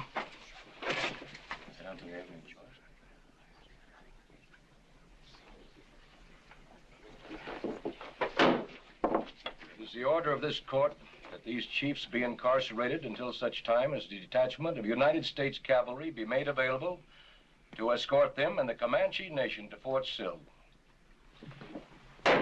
This court is adjourned. Oh, McLintock!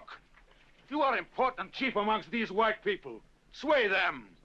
Have them give us few guns to make the fight worthwhile. Let us have one last remembered fight for end of Comanche. I almost wish I could arrange that, Puma. Ahalani cha.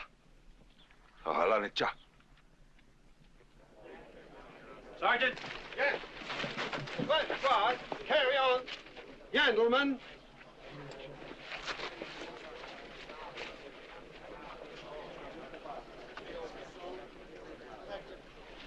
It's sad, these changing times. It isn't the times that are changing, Mama.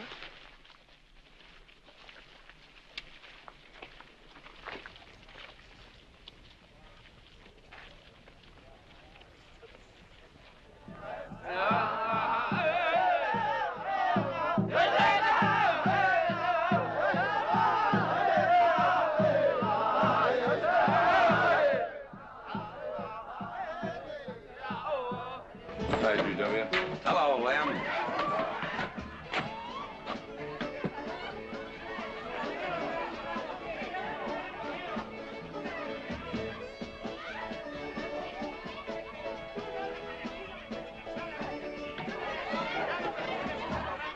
Bunny. Oh, howdy, McLintock. Hey, figured you'd be belly down drunk by now. I've been doing some drinking, Bunny. Is that boxcar still on the siding? Well, sure, but... But what? Well, I don't like it.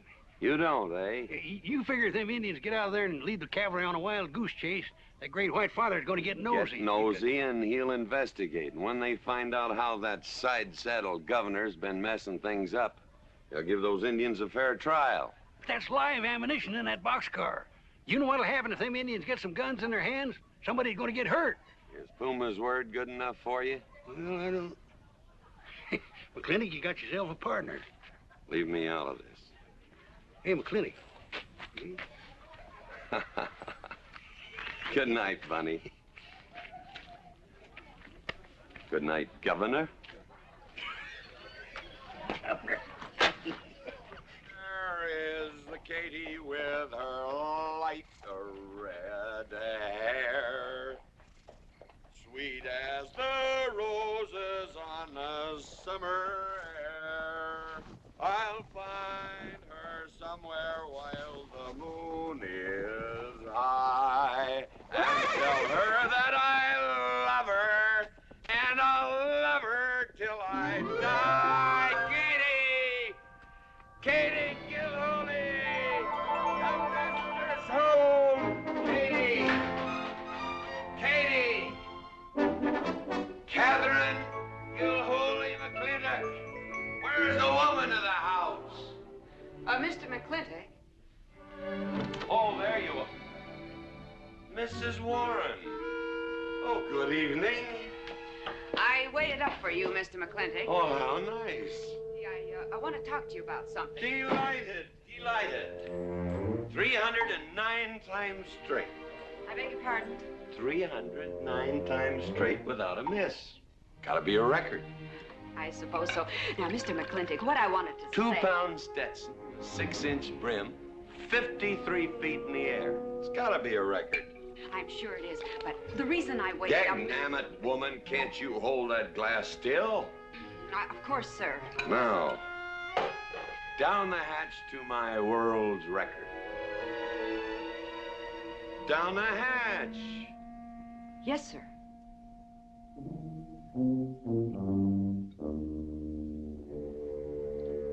And now, to the governor of our territory.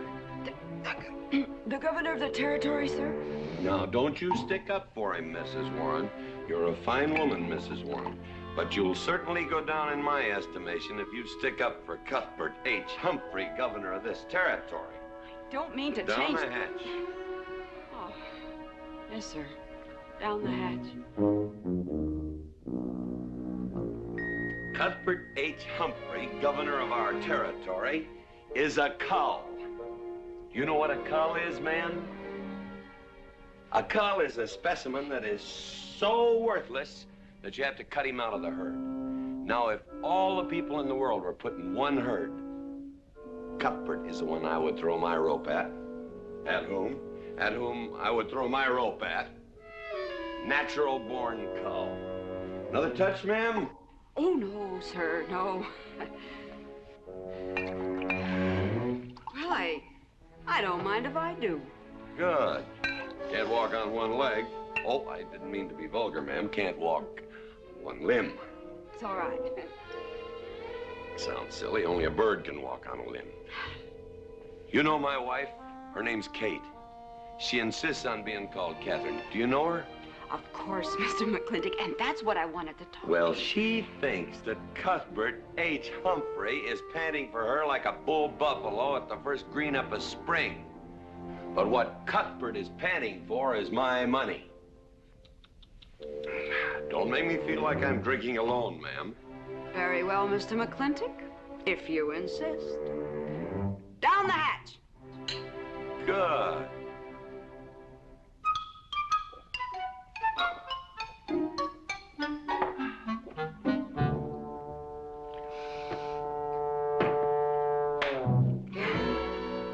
Mr. McLintock, I have something very important to say to you. Very important.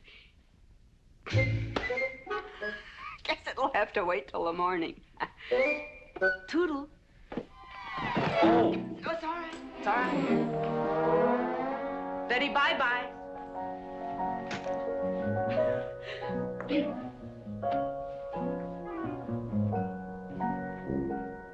Whoops. Oh. Mrs. Warren, let me assist you. Very kind.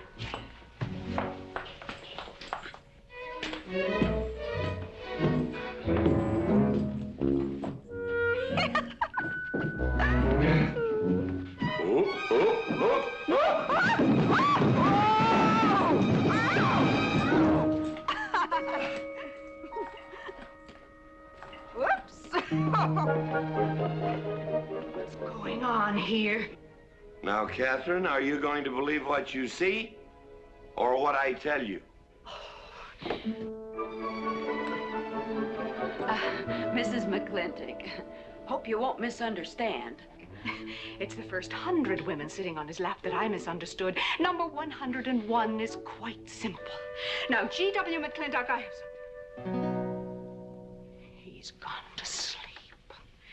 Just when I know exactly what I want to say to him, he goes to sleep. I waited up to talk to Mr. McLintock. I wanted to tell him I was quitting. You see, Sheriff Lord has asked me to marry him, and... Oh, congratulations. I don't want to seem prudish, but if you are going to marry Sheriff Lord, it seems to me that you're sitting on the wrong man's lap.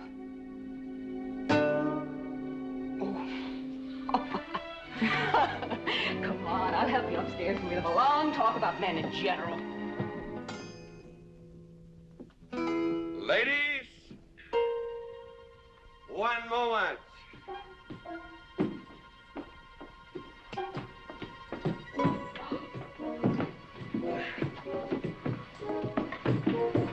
Oh! Watch out, you'll get us all killed! Oh! What?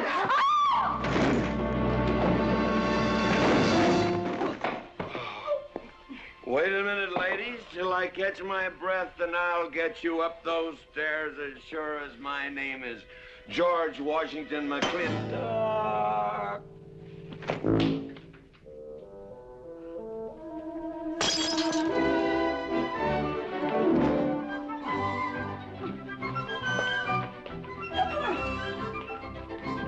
You may be quitting, Mrs. Wallace, Mrs. Ward, but not tomorrow.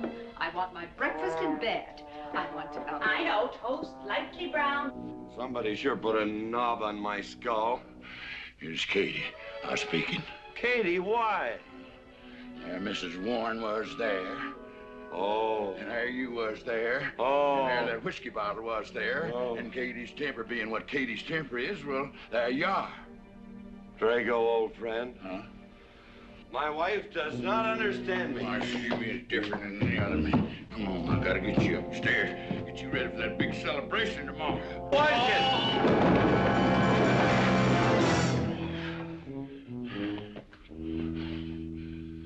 Drago, I am sleeping in the den.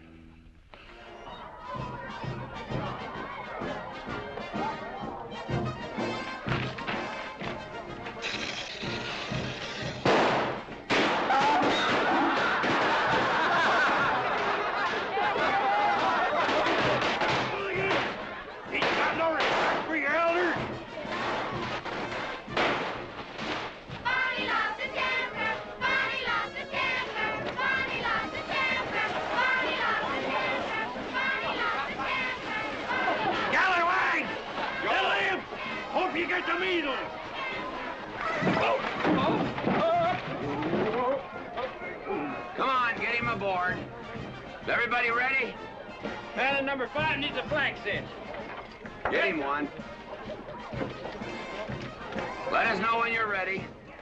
Ladies and gentlemen, it is my honor to present to you the governor of our territory, Cuthbert H. Humphreys. Thank you, Mayor. My friends and citizens of this great territory, this is the 9th consecutive year it has been my privilege and my pleasure to inaugurate the McLintock 4th of July celebration. Now, the first event will be the wild horse race. But before I fire this shot to start the event, I would like to say a few modest words regarding my stewardship of this great territory.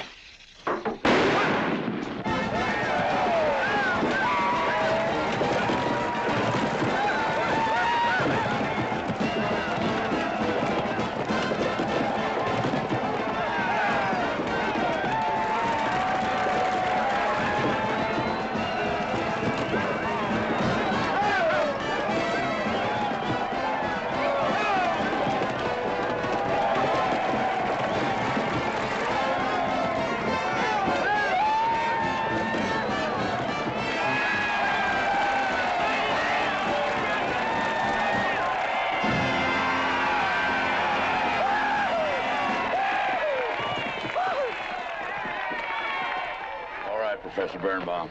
Gentlemen. Sheriff, here's your horse.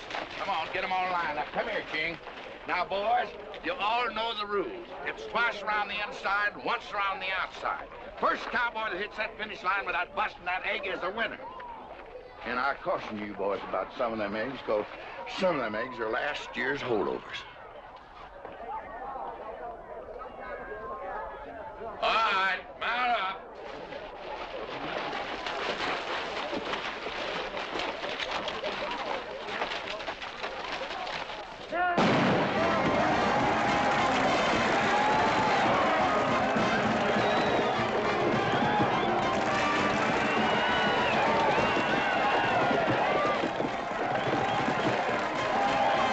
Catherine, my dear, you seem to be enjoying yourself. Oh, yes. This is wonderful. It's the only thing I really do enjoy about this barbaric country, the 4th of July celebration. Well, Catherine, I've been here for 3 days. I haven't heard from you. Is anything wrong? Wrong? Well, I just hope that it hasn't been necessary for you to say anything to G.W. What are you talking about? But, Catherine, you see, I'm in a rather delicate position, being governor of the territory and all. I just hope you haven't found it necessary to say anything about... About what? About you and me.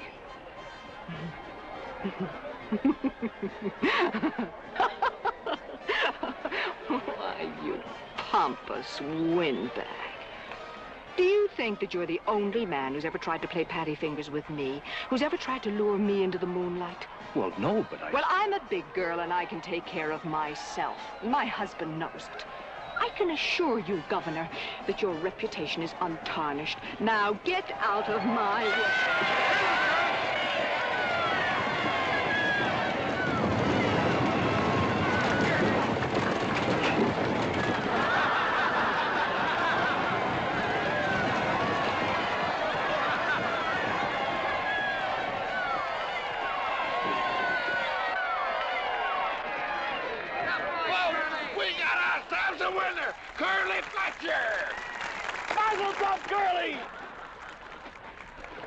Give me the egg.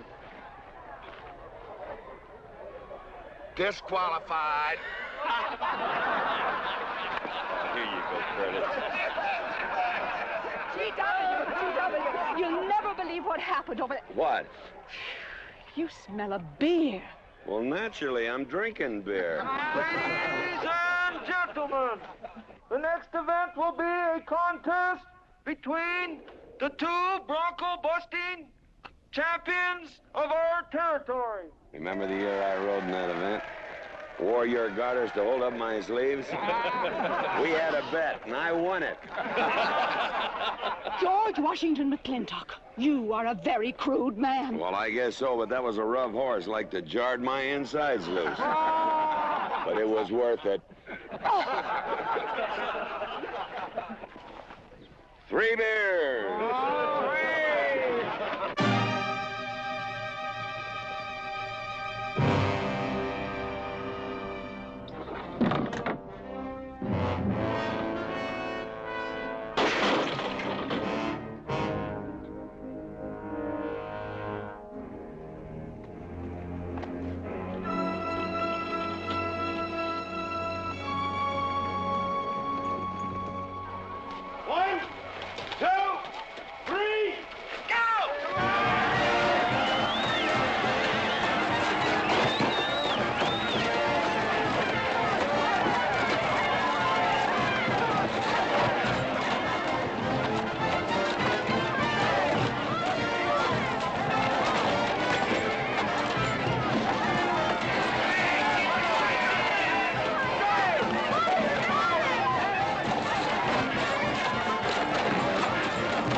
guess so. Nothing busted but my pride. Well, that ought to even things up, farmer. For what? Well, that sore nose you gave me the other day. Well, that ain't what's sore on him.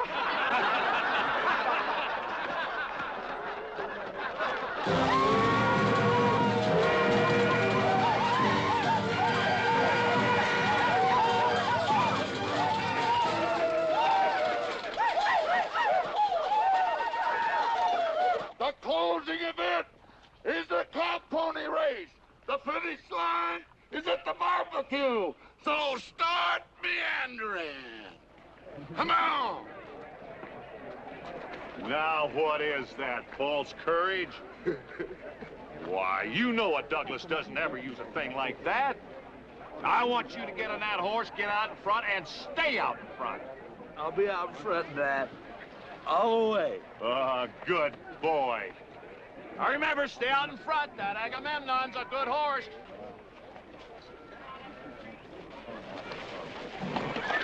Oh, Agamemnon.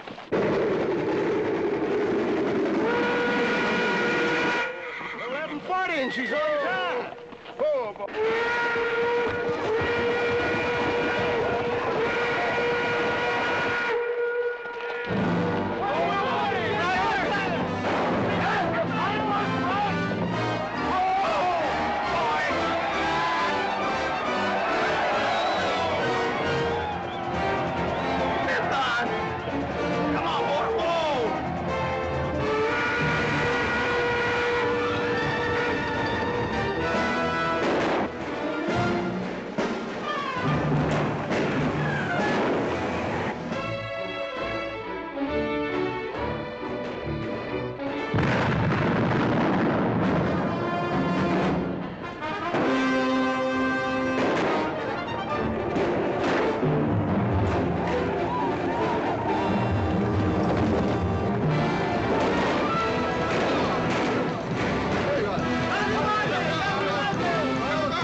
Whose idea was this stunt? God doggone it, they're my real books.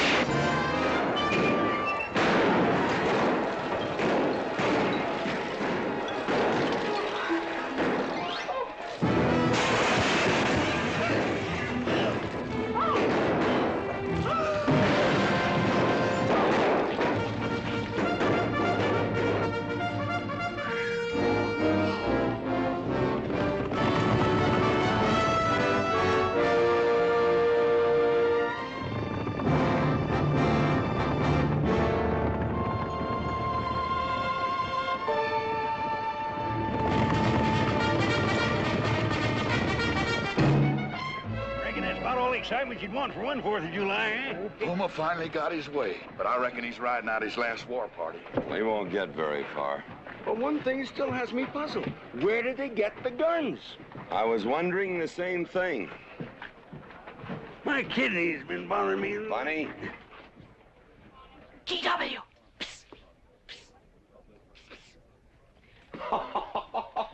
What an idiotic joke. Joke? Do you think that was a joke? Oh, shut up! You want everybody in town to see me. You look good in feathers. Oh. Dev, I think they've gone. Yeah.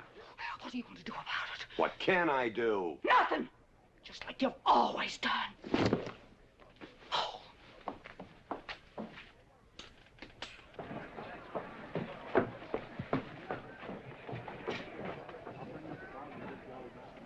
How long, GW? How long what? Catherine. She's been riding herd on you for 2 years now. I'm a peaceable man. But my father used to say, you raise your voice, it doesn't do any good. It's time to raise your hand. Well, I've been planning to do something about it. I'll have another talk with her. Talk to her? Talk to her? Talking won't do any good. Becky, have you seen your... What's been happening around here? You've got hay all over you. Been some mighty sneaky goings-on here during that raid, Mr. McLintock. Who was it said only a trollop would kiss a man before they were formally engaged? Oh, but we are engaged, sir. You are? That is, with your permission. Well, you've got it. Oh, Mrs. Warren? I think it's wonderful. I guess this is the only engagement that ever started off of a spanking. Mm-hmm. I reckon Birnbaum is right. All right. Lord bless us, this is gonna be a great day. Doggone it, folks. Let's don't let a little old Indian raid break up a good barbecue and a rodeo. Yeah, meat sound. Let's go. You contestants get ready for the cow pony race.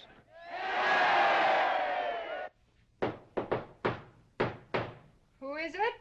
It's me. Let me in. Not now. Are you insane? I want to talk to you. It'll have to wait. I've taken all I'm going to take from you. You are insane. You are going to tell me why you packed up, picked up, and walked out on me. 2 years ago, you remember, you came home from Denver with lipstick all over your...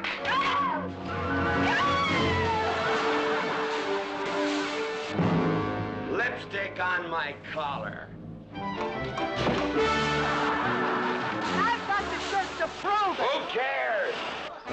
Why, you big...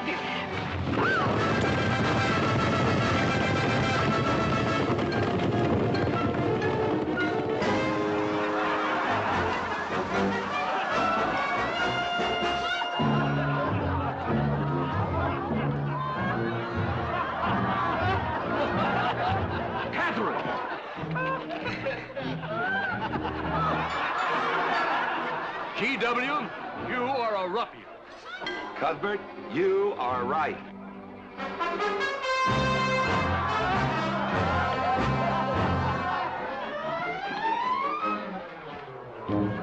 Well, what kind of a family is that? The best. And dangerous, son. Who won the race? Who cares, Agard? History's being made.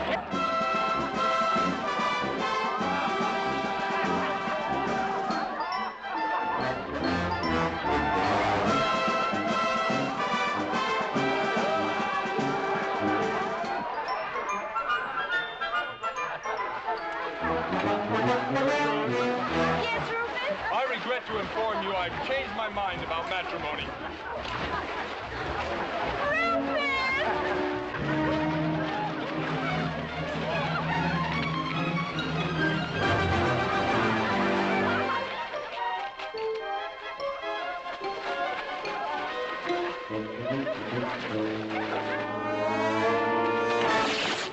Hey, Mrs. McLintock!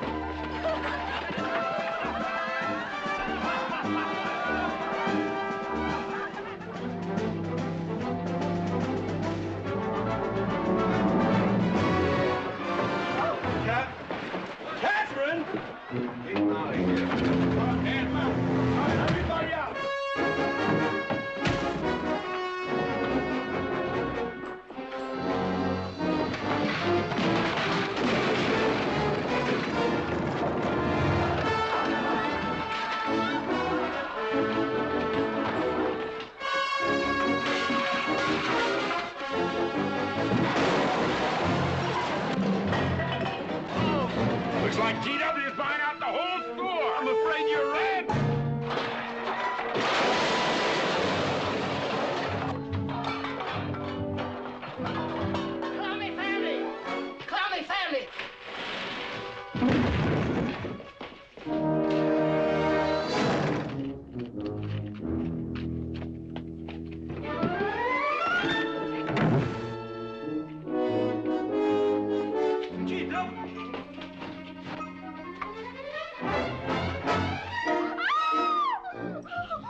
McLintock, you're all wet.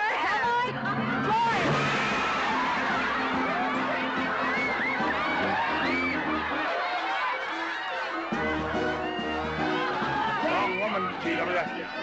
Oh, pardon me.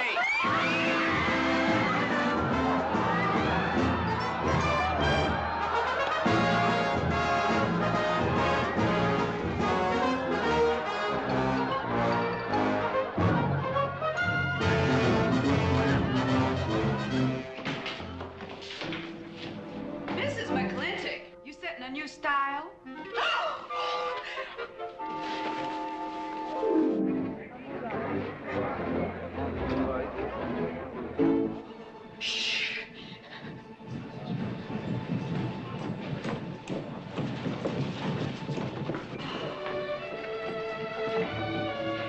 Mr. McLintock, in here!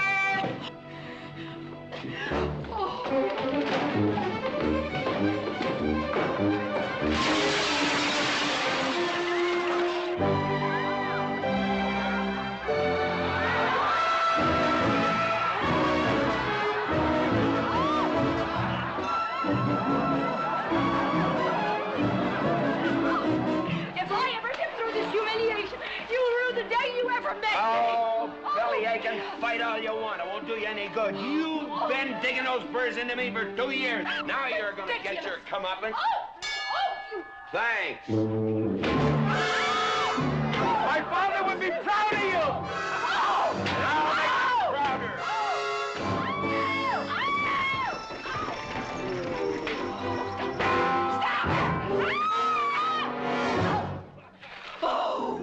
Keep it. You may need it. Now get your divorce. Home. Don't spare the horse. Home, you heard me. Don't think you're going to get rid of me that easy. Yeah.